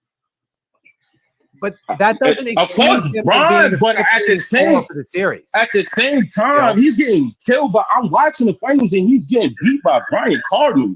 Like, are we doing something? Like this? What I be saying is like y'all don't. It's like y'all trying to pick at Kobe for having Shaq. Okay, cool. I understand that he's the greatest center to me all time. Will Chamberlain, all that. I understand who he was. He wasn't playing against Shaq. Shaq was a big boy, but we gotta understand. Kobe is Kobe at the end of the day. Hold on, Big Dolo. Hold on, Big Dolo. Brian Cardinal averaged 1.4 points per game in the 2011 NBA Finals. What the hell is 30 minutes? He played 30 minutes, 30 total minutes. Come on, man. What are you talking about, man? And when now, what you're seeing here is a laid out format, and everything seems to be going well, right? Athlete I've ever seen winning Masters on a torn meniscus. Kobe took his earphones off and said, "That's mentally focused." Imagine going to jail for 5, or imagine with 5 years hanging on your head and you're going out there giving 40. Now that's mentally fucking focused. And put his earphones back on. And everybody thought about it like, can't argue with that. So there's times and periods where I'm like, that's why he is who he is. But he didn't get to have the career that from the beginning and the end. That's all. That's the only reason I have him third. If it wasn't for that, if you stop everybody with if LeBron James with his 2 rings and you stop him from winning and going to Cleveland, I still have Kobe number 2. Right? You know what I mean? It's not like I got him 5, 6. There's not going to be someone that jumps him. I can tell you that. I mean, unless Luka wins 5 rings and with his stats and some MVPs, then maybe. But other than that, there's nobody resume right now that's going to jump him. Luka Doncic is not going to jump Kobe Bryant ever, and he can win 20 NBA championships. Luka Doncic will never be ahead of Kobe Bryant. See, this is why the game is screwed up. They're playing in way different eras. Luka is getting this success because he's playing against a bunch of players who are not skilled. They have natural given talent of athleticism, but not skills. This is why he's able to get to his positions with very little hesitance or resistance. They don't have defense enough to guard Luka because they haven't been taught. They don't have the necessary skill set. When he went against the Boston Celtics, who had guys with multiple guys who was defenders on him, he had problems. You cannot tell me. This is why you can't compare Gilbert Arenas. You cannot go ahead and compare eras. You cannot compare Luka Doncic to now. If Luka was playing in the Jordan and the Kobe era, they would be very physical with him from the time he got the ball and bounded. Ain't no, we're going to start guarding you once you cross the three-point line. No, they're going to play you 94 feet. They're going to make sure you don't get the ball. They're going to deny you. Luka's not a threat when he does not have the ball. He does not play off the ball well. He has to have the ball in his hands and dictate, or he's useless.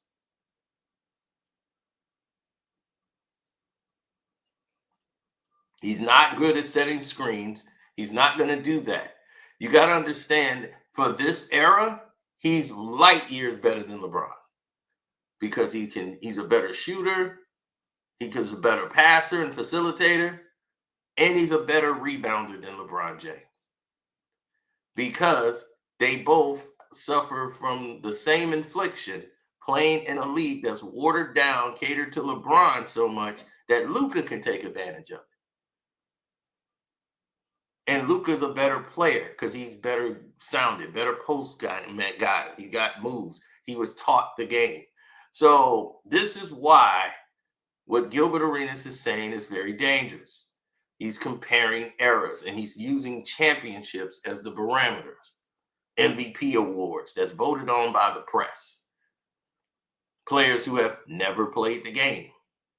Hell, one day Scap Attack might be voting for who is MVP, or FYL goddamn sports. Notice FYL sports has not been talking. You know why he's not talking? Because he don't know what the hell he's talking about. But having everybody else up there talking while he shut the F up is perfect for him. And that's the way he needed to be. Before he turned into Steven from Doggone Django. In my mind, for me, you know. Got you right here. Let me go to KB24. He's been waiting. People act like I have him like 8 or 9, not realizing this 3, and he just got 3 a few years ago. I agree. No, I just had a question for Scap. In the 2000 NBA Finals, can you tell us what Kobe and Shaq averaged? Yes, we've been over it. 2000. I'm already conceding. He already gave up on that. I gave up, and this is also why. Well, can I get his full question? Would LeBron be able to use that in a GOAT argument with those stats? I mean, LeBron essentially did that. And put Kyrie's name. And are you asking me the question? Let me know when you're done, and I'll talk. Yes, sir. Are you done? Yeah, I'm done. Okay. Yeah, Kobe averaged 15 points per game in the 2000 finals. He did roll his ankle on Jalen Rose's foot 7 minutes into the first quarter of game 2. So he was Kobe Bryant, the Iron Man warrior that he was, missed game 3 of the NBA freaking finals. Do you know how depreciated and hurt Kobe Bryant had to be to miss game 3 of an NBA finals? So he only played 8 minutes of game 2, scored 2 points. That's going to really depreciate your series average. Hold on. I have one more question. Can I finish my answer first? So he comes back in after missing game 3 to play game 4. The Lakers, by the way, lose game 3 without him. I believe 100-91 was the final in that game. He comes back. Shaq fouls out in overtime in Indiana with the Lakers up 2-1 in the series, and all that's left is 21-year-old Kobe Bryant on a bum ankle. And that dude ices the overtime session, ices it. Literally ices it, just drills it in Reggie Miller's face 3 straight times down the line, and it's 3-1 now instead of 2-2. That's what Kobe did in 2000. I'm not saying that he was the lead dog, but you dismissing him even in 2000 is wrong. He was. So do you believe that any team that LeBron's played on in the finals, he could afford to get hurt and miss a game and his team wins? No, they didn't win the game. If LeBron got hurt, missed the game, and he averaged 15 points a game, would any of his teams have won? Would Kyrie have averaged 38 and 18, or Wade to take that series over? Bro, he averaged 17 against Dallas, and they literally lost the last 3 games by like 2 points. That's the point. That's the point he's trying to make. His team lost. They didn't win. Kobe played like that, and his team won. Against Indiana, yes. And Kobe won one of those games. Hey, hold on. When you're talking, we're not talking 2000. We're talking I'm talking 2001 and 2002. And I'm asking, would LeBron? Because y'all count all rings for Kobe. So would LeBron be able to count that ring in a GOAT debate? But he's gonna count anything he gets right now. Because y'all don't like to. If LeBron averaged 15 and Kyrie averaged 38 and 18, you're not giving LeBron credit for that ring. You're gonna say he was carried by Kyrie. I look at all of their rings in totality. Kobe Bryant had less help in all of his rings cumulatively than LeBron did in his. Okay, here, listen to this. When you talk about what Kobe did in the Indiana series, you make it like he did something spectacular, right? It would have at least been 2-2, Gil. Shaq averaged 36 and 14 before he fouled out. In the fourth quarter alone, Shaq had 14 points. Kobe only scored 4. What was the overtime, Gil? What did it look like? They didn't go to overtime. I'm saying game 4. Yeah, they did. Game 4. There you go. What did Shaq have in overtime? What Kobe have? He had 2 points, and Kobe had 8. Why don't you go to 2004 Kobe when he shot under 40% and literally lost the whole series for them? So when you go to play-by-play and you look at the game when Shaq fouled out, like how you use it, you make it seem like he fouled out like at the beginning of the fourth quarter, and Kobe had to do the heroics and all that stuff. He fouled out. They were up. When did Kobe get his? Because it was an offensive rebound. Where Shaq fouled out at the. It was like 3 minutes. At the 2-minute and 33-second mark, they were up 112 to 109.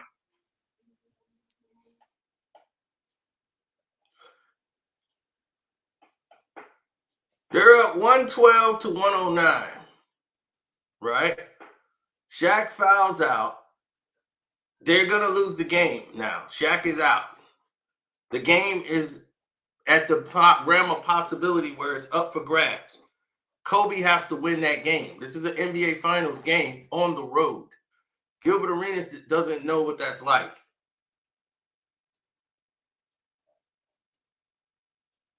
Now, earlier in this debate, he takes my argument out of the chat to defend the fact that, oh, well, Shaq, they weren't going to Shaq down the stretch because Shaq is a poor free throw shooter.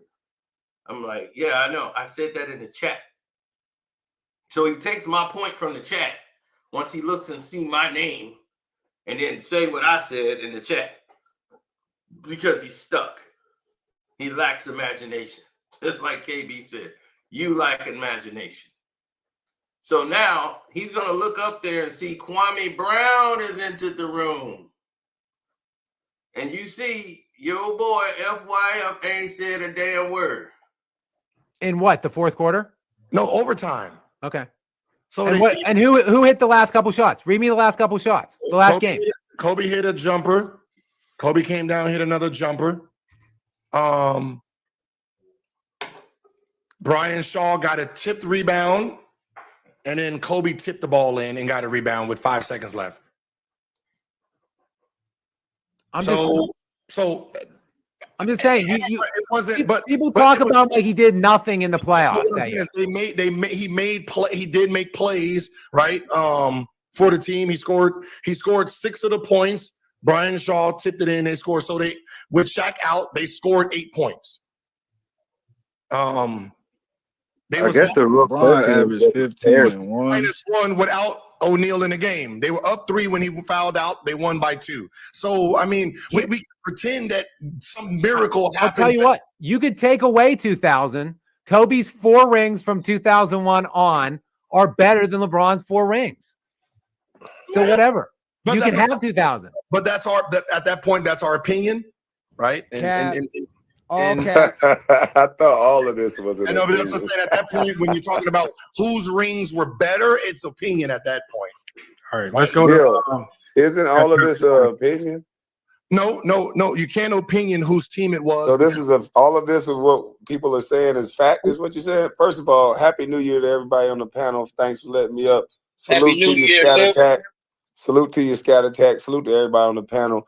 I first got to ask a question because I see the great Gilbert Arenas up here debating Scat Attack about basketball, and Gilbert Arenas invalidates my opinion based on my basketball, background. So, Gil, are you going to stop invalidating me based on my basketball background? Because I'm seeing a bunch of people on the panel that are not pros. What have I said about your basketball? You said that I was a bust and my career was garbage, so I can't talk about the GOAT debate. So I see nobody on this panel was a better basketball player than me. So therefore, are we going to be done trying to invalidate me talking about basketball, sir? Well, Skapatak just said you was trash playing with next to Kobe. You had to trade. I don't need to hear. Now, the person who has not said a word the whole time, FYF Sports, all of a sudden, when he asked the question to Gilbert Arenas, and Gil is stuck now because he made that statement and he want him to say it, here he come talking. Here comes Steven from Django up here talking. Well, you can't talk about Mr. Cannon. Gil, come on, Kwami Brown. You know you can't talk about Mr. Cannon like that. That Cannon man. I don't I'm need just to telling hear you, man. what another man. I'm just telling you, man. I understand. Man. I understand, sir. I'm like Trinidad James. Don't tell me who telling. So I asked a question and I want a man to answer. I'm just saying you would listen. People on the panel, do not jump in to save this young man. He's a grown man. He can speak for himself. I mean, you can't come up here trying to come up here. Now you want to make it about Kwame. We talking about Kobe. No. We not about to do that, man. Get that, man. Can I just ask a valid question and let Gilbert That ain't answer? no valid You question, man. guys That's you up coming crying. I'll wait y'all finish. Man. You made a whole bunch of money. No. We focus. Let's focus. I'll wait till y'all finish. Okay. I thought that was a valid question, though. It is a valid question. One. See, now you just got outvoted. Now Gil got his answer together. You bought him enough time so he can think of an answer. You sitting up here, that's not a valid question. And he was like, no, it is. Your boss just told you it's a valid question. So now it's a valid question. First off, you call yourself Kwami Brown Bus Life. We can all read it. Look, he dropped his head down. Damn, it's a valid question now. Let's not get into all that. I'm just talking about what you specifically said, sir. I don't invalidate you because of how you played the game. First of all, here come the long, drawn-out theatrics. 99% of your content is not sports. So I don't know where you get this meat eat down. So you're not going to answer the question. When did I say you couldn't talk basketball? All right, so let's move. Let's move. No. When did I say you can't talk basketball? I got videos of you saying that several times, sir. I've never. I said some of your basketball. I understand. But I never said you can't talk basketball. Are you going to ever stop yelling and let? Are you going to ever stop yelling and let me respond to what? Because you said win like 3 times. Are you ever going to stop and let me respond to win? When? Okay, calm down. You're hyperventilating. All right. So I have videos of you like 3 or 4 times, and that's why FYF Sports, because he's your little buddy. And you guys invalidate me every time I talk about sports, because I'm one of the only guys up here that played with the greatest players who ever played the game. Allen Iverson, Kobe Bryant, and LeBron James. So I've seen greatness firsthand. I've seen preparation. I've seen everything that you guys didn't see. And so the thing about it, to make basketball about stats, I see everybody Googling and making everything about stats. It's not about that.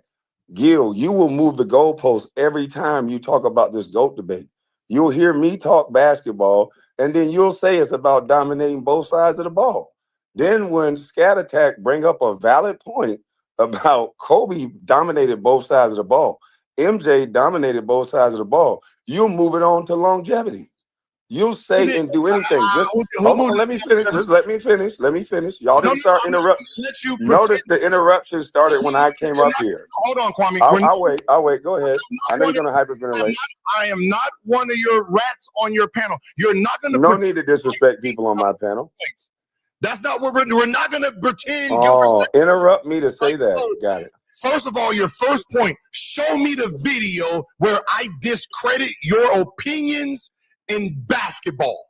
Sir, this is not my panel. How can I do that? That's ridiculous. Come on now, don't do that, Gil. Show me the video since you say you have a lot of them. Can't do that right here. So of course you can't.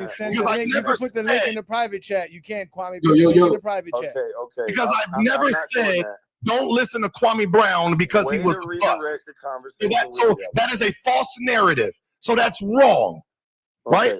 I did not say LeBron James is in front of Kwame. I didn't say LeBron James is in front of Kobe Bryant because of longevity. I said, what did I say? When did I say I put him in front? LeBron James in this GOAT debate. You realize that, right? LeBron James is not in the GOAT debate. There's nothing that you or Clutch Sports is going to be able to do to make people think LeBron James is the GOAT, bro. It's not going to happen. So see, this is why I say this is why I don't pay attention to him. Scat, who did I say is my number one? Jordan. So that means there's no GOAT debate, right? I understand that. I'm not talking about Jordan. So no. You're not going to pass Kobe ever in the GOAT debate. That's your opinion. There's no debate of who's the GOAT. We all know who the GOAT is.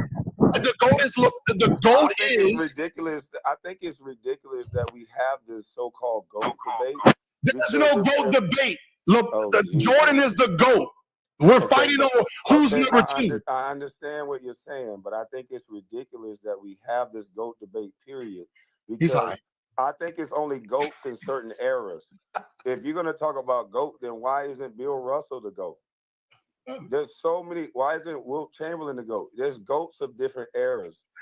Exactly what I just said, right?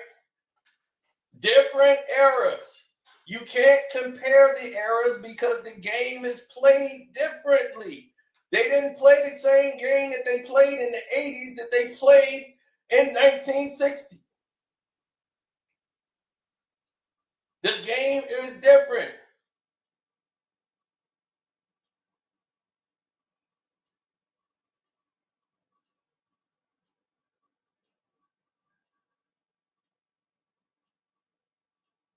And even in this era, even in this era right here, LeBron James is not the best player. He's not. That's the thing that's like weird. You act like he's the best in this era that they created for him. In the era that he created that's supposed to be his time, Steph Curry has done. He didn't let Steph Curry eat. He didn't let all these people eat. Kawhi Leonard eating his food. Kevin Durant. All these people eating his food. And it's supposed to be the LeBron era.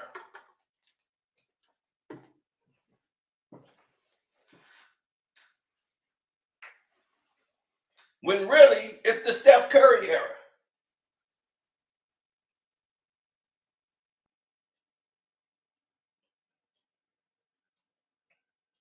Jordan wouldn't let nobody eat. He had to retire for 2 years to let somebody eat. Then he come back and eat the food again.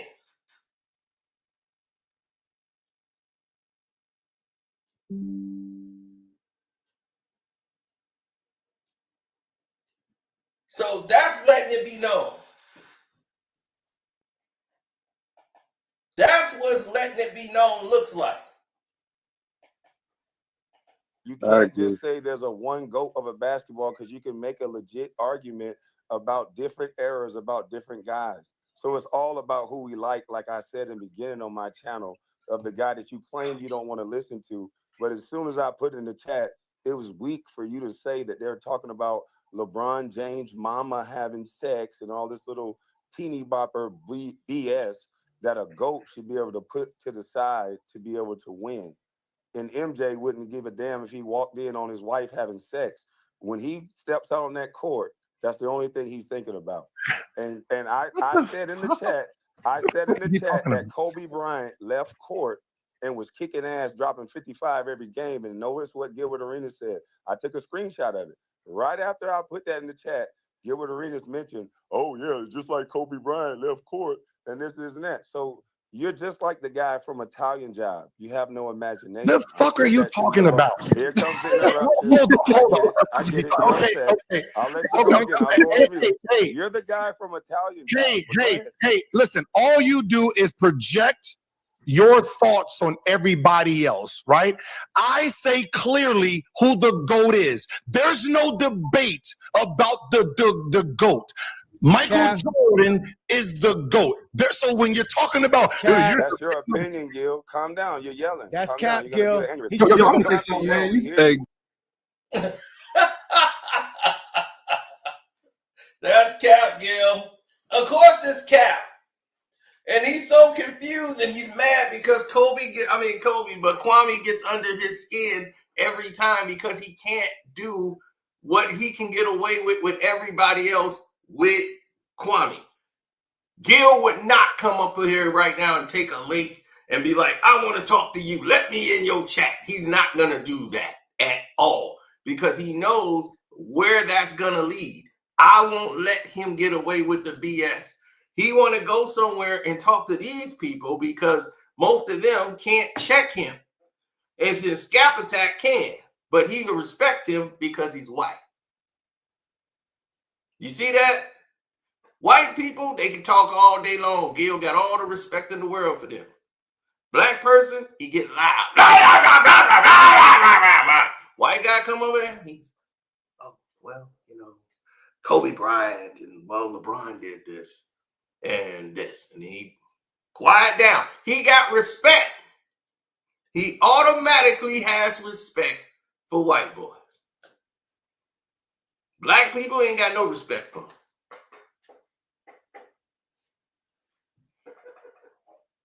You see it right here in this chat.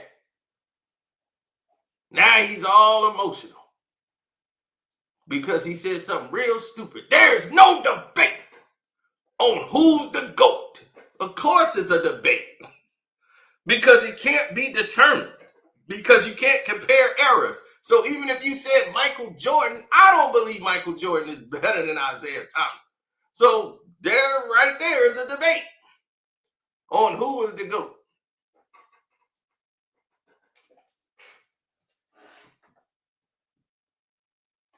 Now, you can't compare eras, but realistically, there is no debate. Because if there's no debate for who's there, you damn sure can't debate LeBron and Kobe Bryant. If everybody's saying Kobe is the closest thing to Mike, then why the hell would you compare Kobe Bryant to LeBron James? If you can't compare LeBron to Mike, you've already defeated your argument. You can't say Kobe's the next closest thing to Mike that we've ever seen. But it's between LeBron and Mike, who's the best? It's like, then what is Kobe? I'm like, this is what other players just get a problem with these analogies.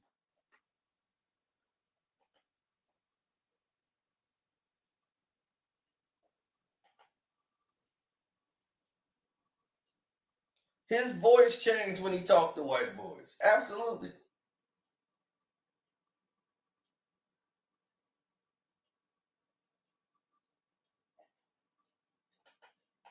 Gil, I Calm down, have relax. seen you You're in not making a videos point saying just 'cause you're LeBron yelling. was the GOAT.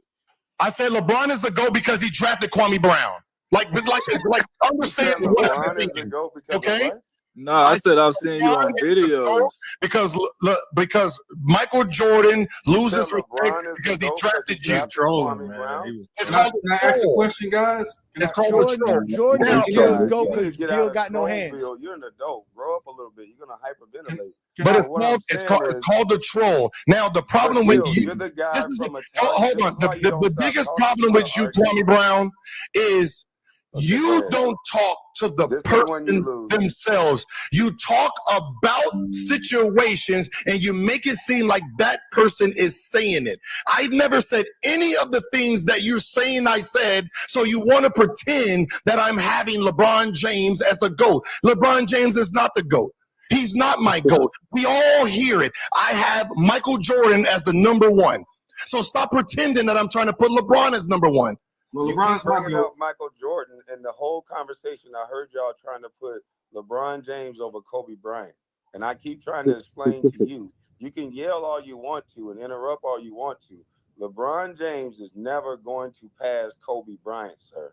In And your I don't know. opinion, Okay, can that's I He your finish has what I'm already. saying though? Can I That's finish a what I'm saying? preference. Hey, bro. We But keep what hearing I'm you. saying is, We keep hearing you your jump in. You opinion. didn't Hold interrupt on, me hold on. yet. Can Listen, Kwame listen. do like Can everybody I else finish and what I'm saying explain real quick why? though? We've Like let Can you everybody finish else what did I'm and saying explain real quick why. though? we let him talk. I've let him I talk. didn't get to Your say. I opinion. would let you finish what I'm Know the saying. difference Gil, between calm an down. opinion and a Oh fact. man, Do you know hey, the listen, difference? I can't wait to go over this video. How I nice don't you give a guys fuck. were earlier. I don't give a fuck what you go over.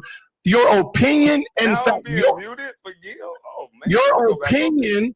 See, even FYF Sports is trying to tell him, he's trying to hear Kwame explain. Everybody else had a chance to talk and explain. Every time, Gil cuts Kwame off and won't let him explain what he's trying to say. Why won't you let Kwame explain what he's saying, then speak? This is how you know somebody is deliberately trying to smother the message here, because he knows what Kwame's saying makes a lot of sense. And it doesn't go with his argument. I got Jordan number one. You've never heard me say LeBron is the greatest of all time. No, I was just trolling him. That's called trolling. Well, the people don't take it as trolling. You didn't identify that as trolling when you were saying stuff before.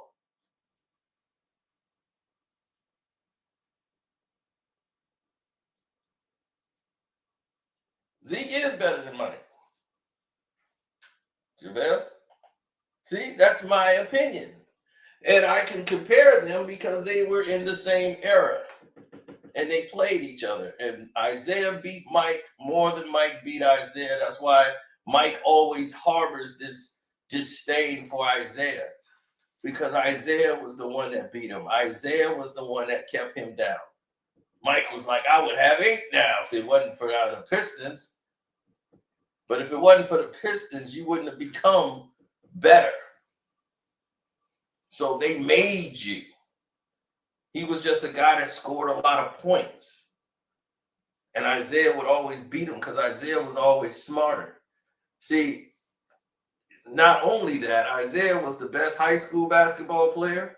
He was the best player in college, won a national championship, cut the net down. Michael Jordan hit a game-winning shot. James Worthy was the most valuable player.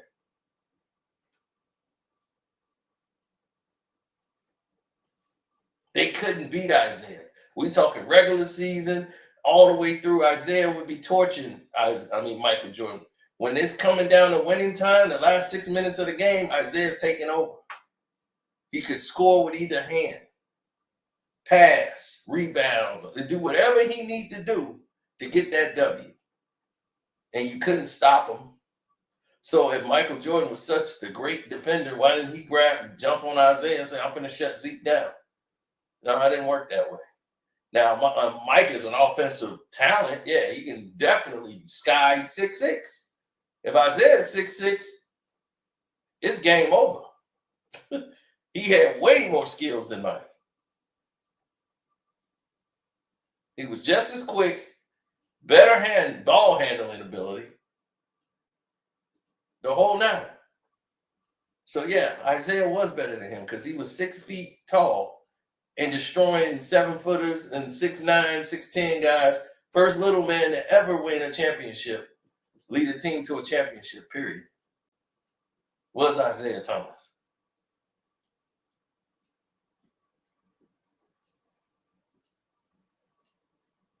But see, the league wasn't designed for him. He forced his way into the NBA spectrum.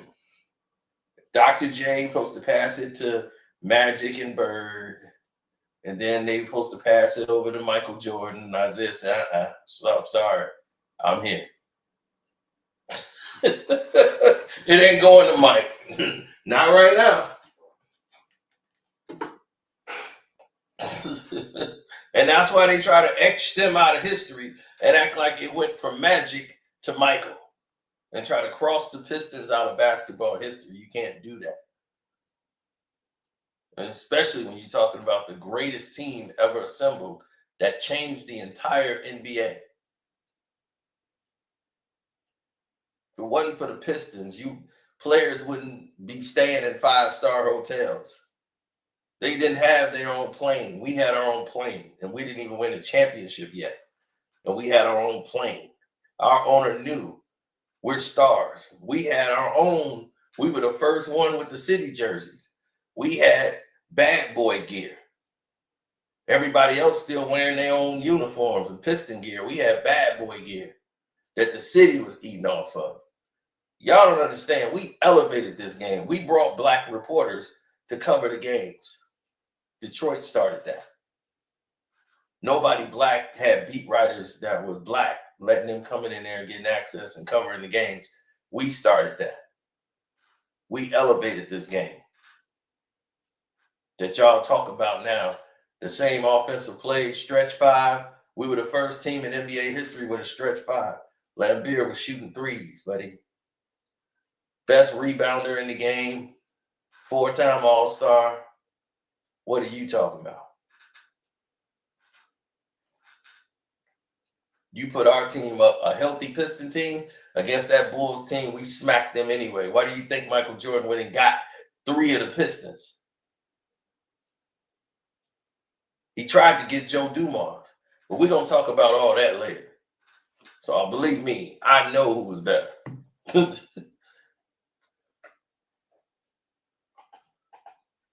Has him number 2. My opinion has him number 3. Both of our opinions don't fucking matter. You're not saying. You're right. Your opinion don't matter, Gilbert Arenas. So it took you 6 hours to arrive at the point that your opinion doesn't matter. So why are you having the conversation? Anything. So can I finish saying what I was saying? What I'm saying is your opinion at this point don't matter because my opinion don't matter. Can I finish because what the I was stats saying, themselves have for ranked content purposes, can I finish what I was saying? Hey, dog, listen, you're not gonna. I let you fucking talk. Don't talk. Don't talk. So you're just gonna keep when I finish the conversation, you can talk. So you're not gonna just come up here and just say a whole bunch of drunk shit. Okay? You can do that on your own panel. Oh, this is emotional. Your opinion has Kobe 2. My opinion has Kobe 3. The experts have them 10. So by the experts, we're both wrong. Okay? So it don't matter. You can't be right.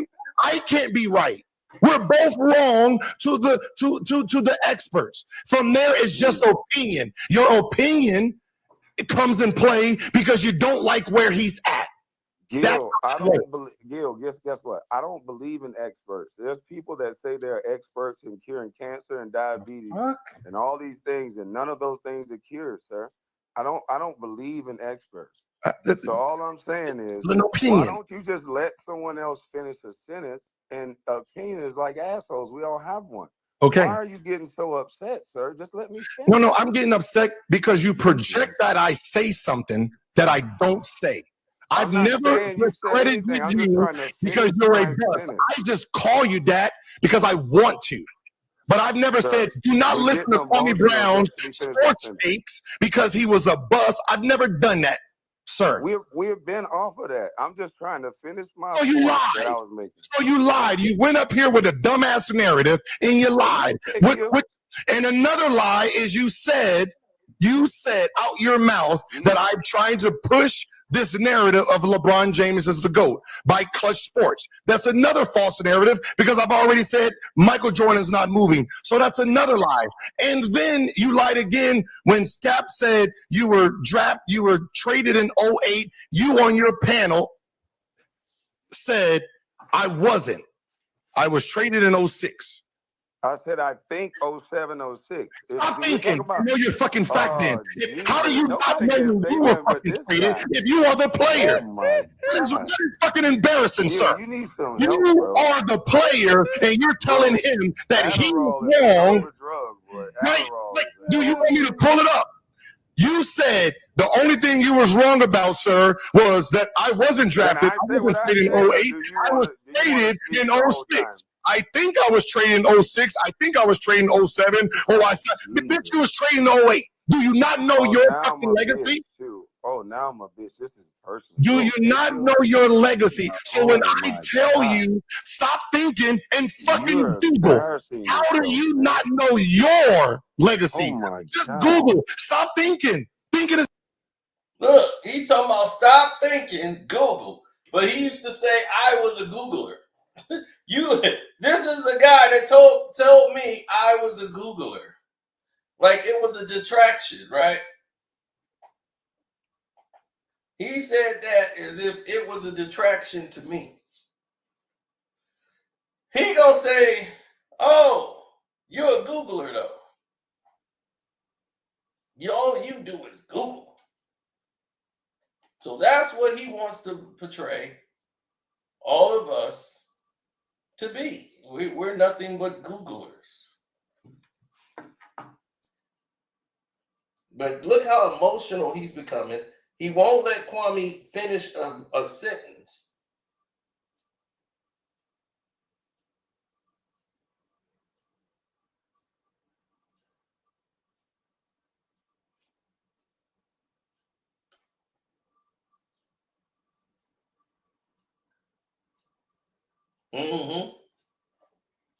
But that's the narrative. That's the play.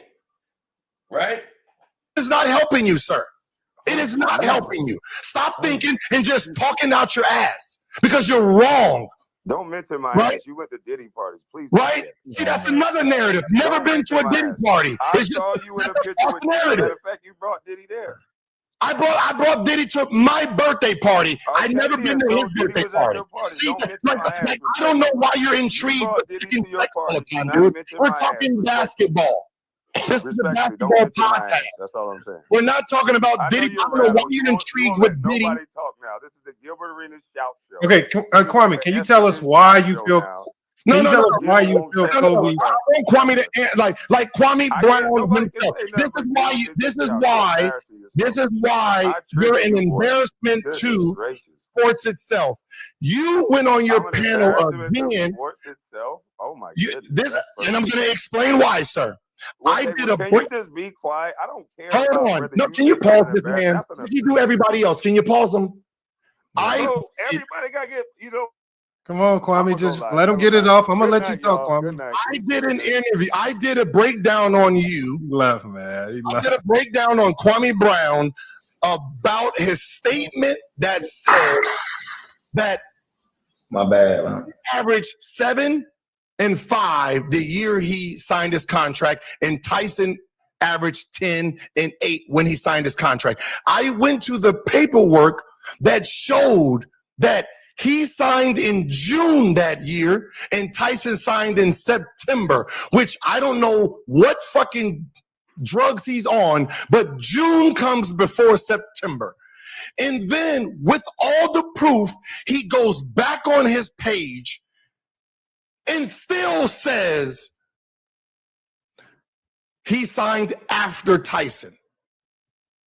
They both signed the same summer. Kwame signed first, signed a 3-year deal, and Tyson signed a 6-year deal after. So when I say I'm not listening to shit Kwami Brown go, I'm not listening to shit Kwami Brown says, because Kwami Brown just talks with no facts. And if you give him facts, he doesn't even check to see if they're right. He just goes back and double down on dumb shit. And then if he doesn't have nothing else to say that has to do with facts, he talks about sex. Either you want his ass or you getting fucked in the ass. I don't know what he's intrigued with, but every time someone's gay, someone is sensitive to being gay, someone has a gay radar, you know what?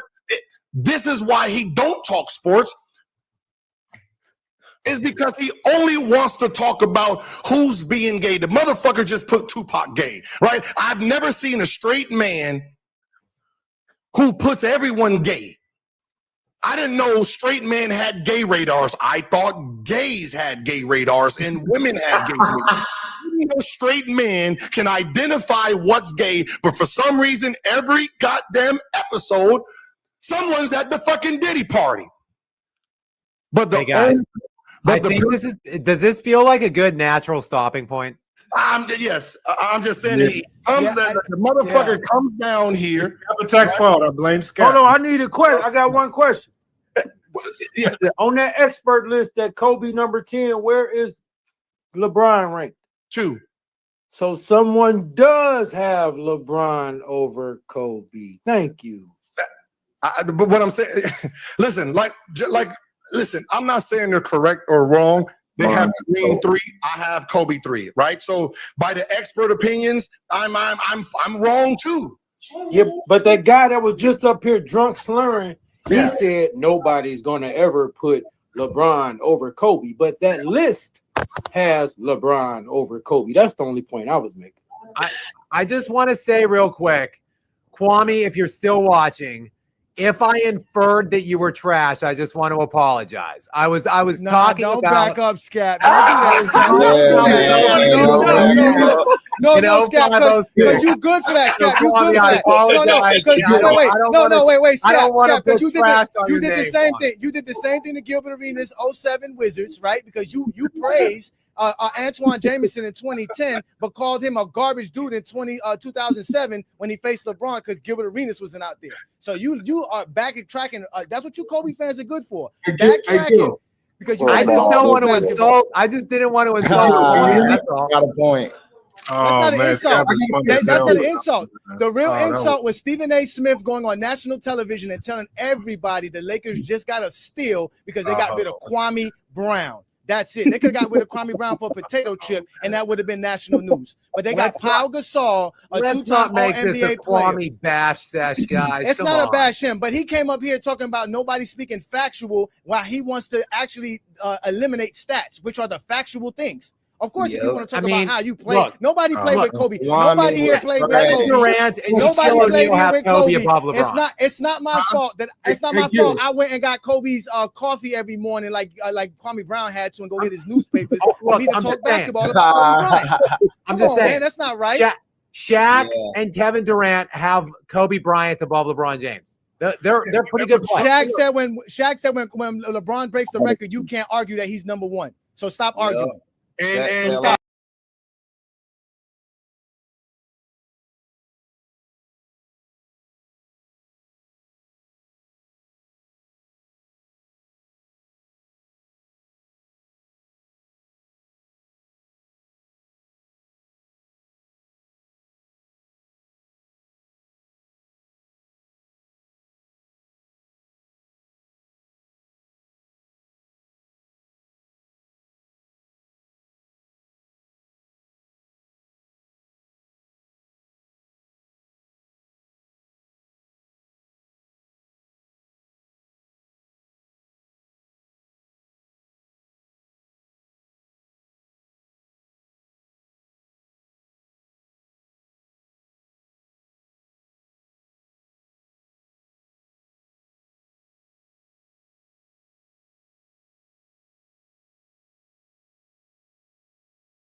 Now he talking about Kwami Brown want to make him talk about sex. Look at you. Look at what you doing. You on the internet doing this, boy. You went online doing this. This is why he's so defensive. And he's ranting and raving and talking about gay. All he want to talk about is sex. Because you out here doing that in a Kwami Brown jersey. You want to wear Kwami Brown's jersey and you want to act like a little girl and stick your booty out. Look at you. Assuming the position. What is Gil doing? Exactly. So he mad that he did this. Nobody, Kwami Brown ain't there making you do that. You doing that on your own, boy. You in your house doing that on your own.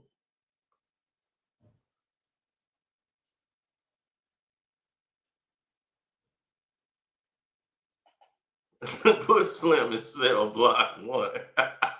Oh, Gil be right at home in cell block 1. So yeah, people gonna talk about sex with you because you out here doing sexy boy things. Look at him.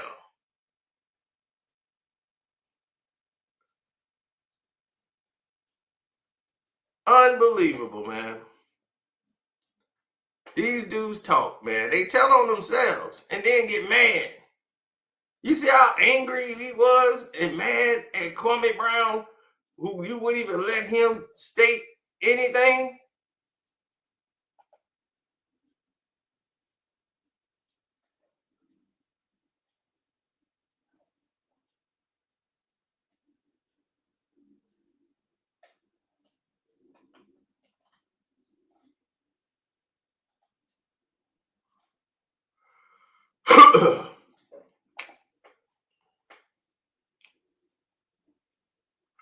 Mm-hmm.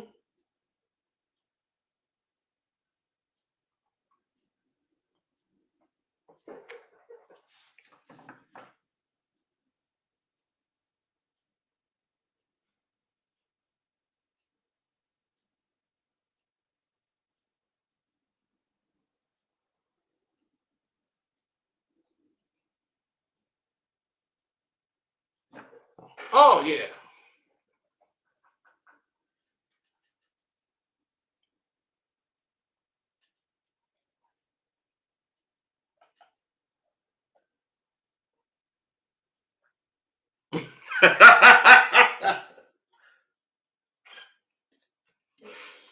Man, they can't never stay on topic. Now, everything else after that, they wanted to turn it into personal attacks on Kwami Brown.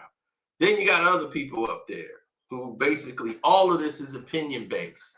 So none of it's right? Especially if you're saying who is the greatest. And everybody's trying to tell you, well, you can't debate eras, right? You can't just put this person and challenge them in that one. Like, you can't compare LeBron to Shawn Kemp to me. You can't. To me, Shawn Kemp's a better basketball player than LeBron. And that's just it.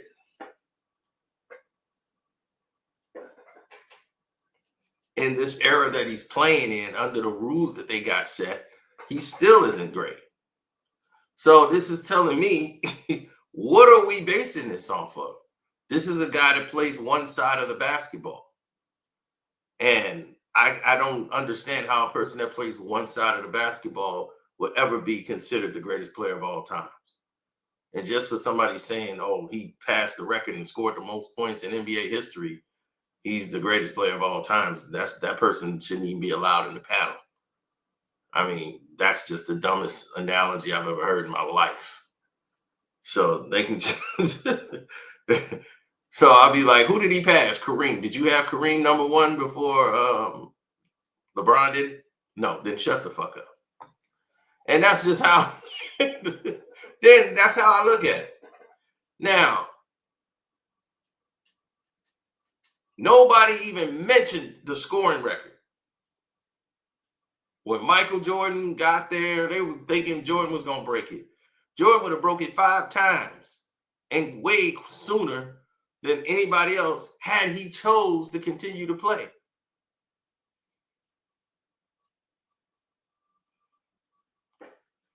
Sean Kemp coked his way out of the NBA. Cocaine, women, and that lifestyle was his fast life. Destroyed it. But it was because of Cleveland. They sent him to Cleveland. He had that 1 year in Cleveland. He was in the All-Star. Played in that 98 All-Star game. And then after that, he came into camp with this bad belly. Yeah. Rain Man. I'm like, what the hell happened to King?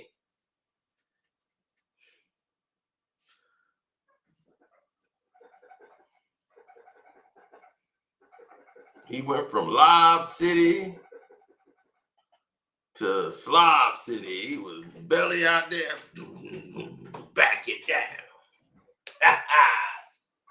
Baby hook. Then they got him to Portland. Cleveland was like, we got to get him out of here. We don't do that here in Cleveland. So they got him over there to Portland,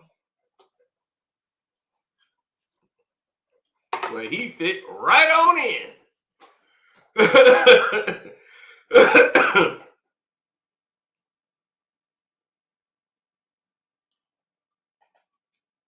FYF in there already says enough.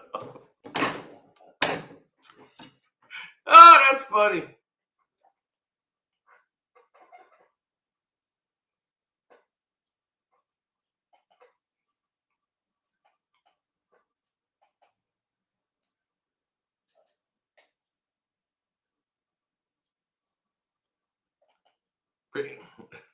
Pretty much my estimation too.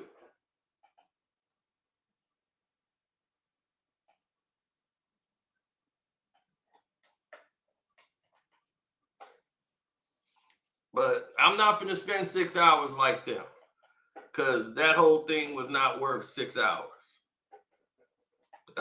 Shouts out to everybody who made sense or who tried to. Scap Attack, Kwami Brown, Bus Life, all of you guys here who hit the like button, who came through.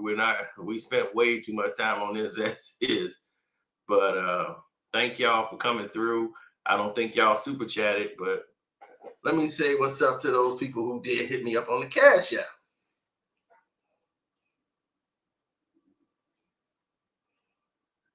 Maine says, is that Gilbert Arenas? Yes, that was Gilbert Arenas sticking his butt out.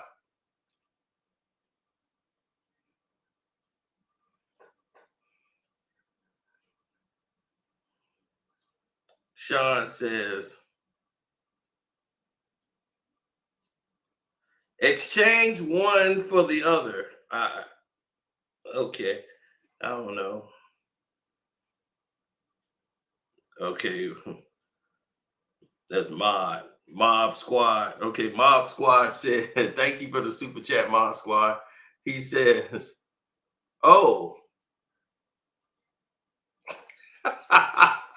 Oh, so now LeBron ain't the best.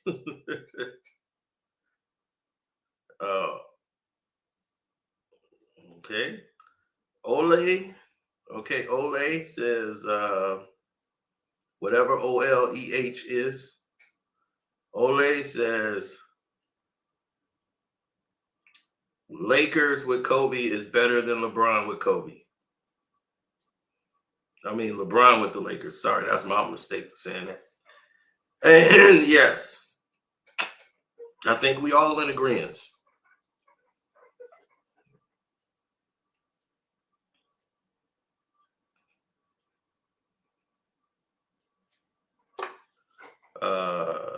Sean says, Kobe Bryant should have taken the president. Okay, he's talking about the video I did last night. Somebody saw it. Okay. He should have been president of basketball for the Lakers. It would have been better than Magic or Rob Pelinka. Then we have Leslie. Leslie says, if anyone has anything negative to say about LeBron James, I know it's going to come from you. But you have to give him some credit, Karceno. No, I don't, Leslie. Andre, Mel Usen. Okay. Love your show. Love your panel. Send more love and appreciation to the Oklahoma City Thunder. They earned it. Okay. They've earned it. I appreciate that. Darnell. Cino. Love the channels. I'm just showing my support. LeBron's a B. You need me, I got you. Okay. Darnell.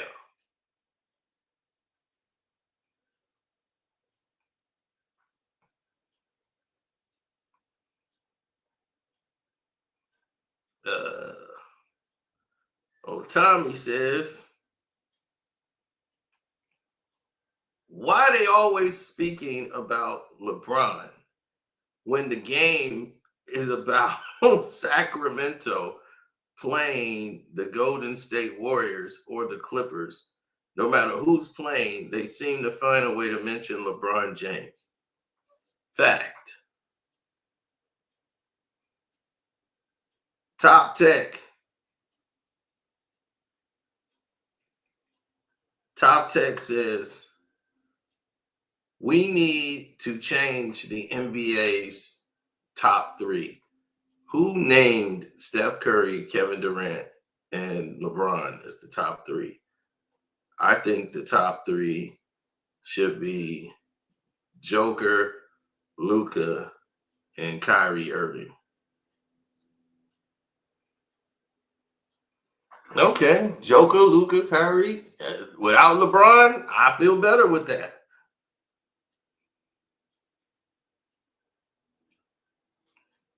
Joseph Picaro, Cash App, says, why are we talking about greatest of all time or having a debate for number 2 and 3?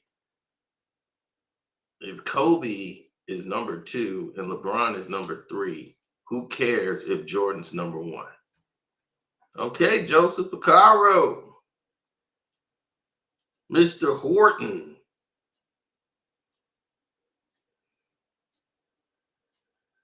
Kwami and you are the only ones I listen to. Salute. All right. What the hell is a FYF sport? RML? Okay. Ramel? I guess that's what it means.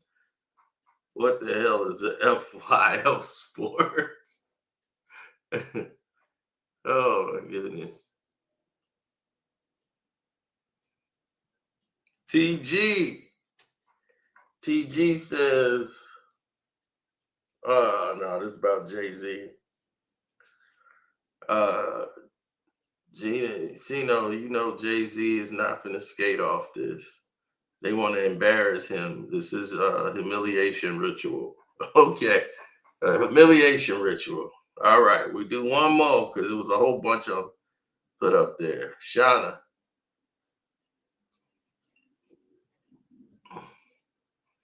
Shauna says, Rihanna is staying out of the fray because her money, her cosmetic line is making dollars, so she don't have to go out and be a hoe no more.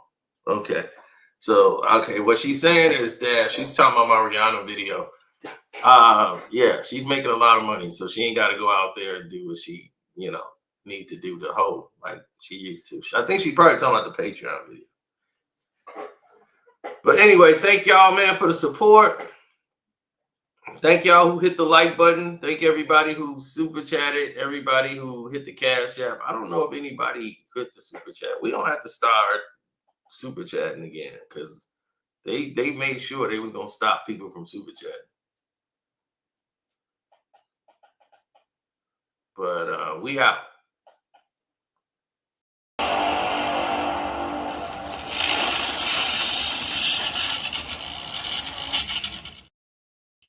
Enjoy your day.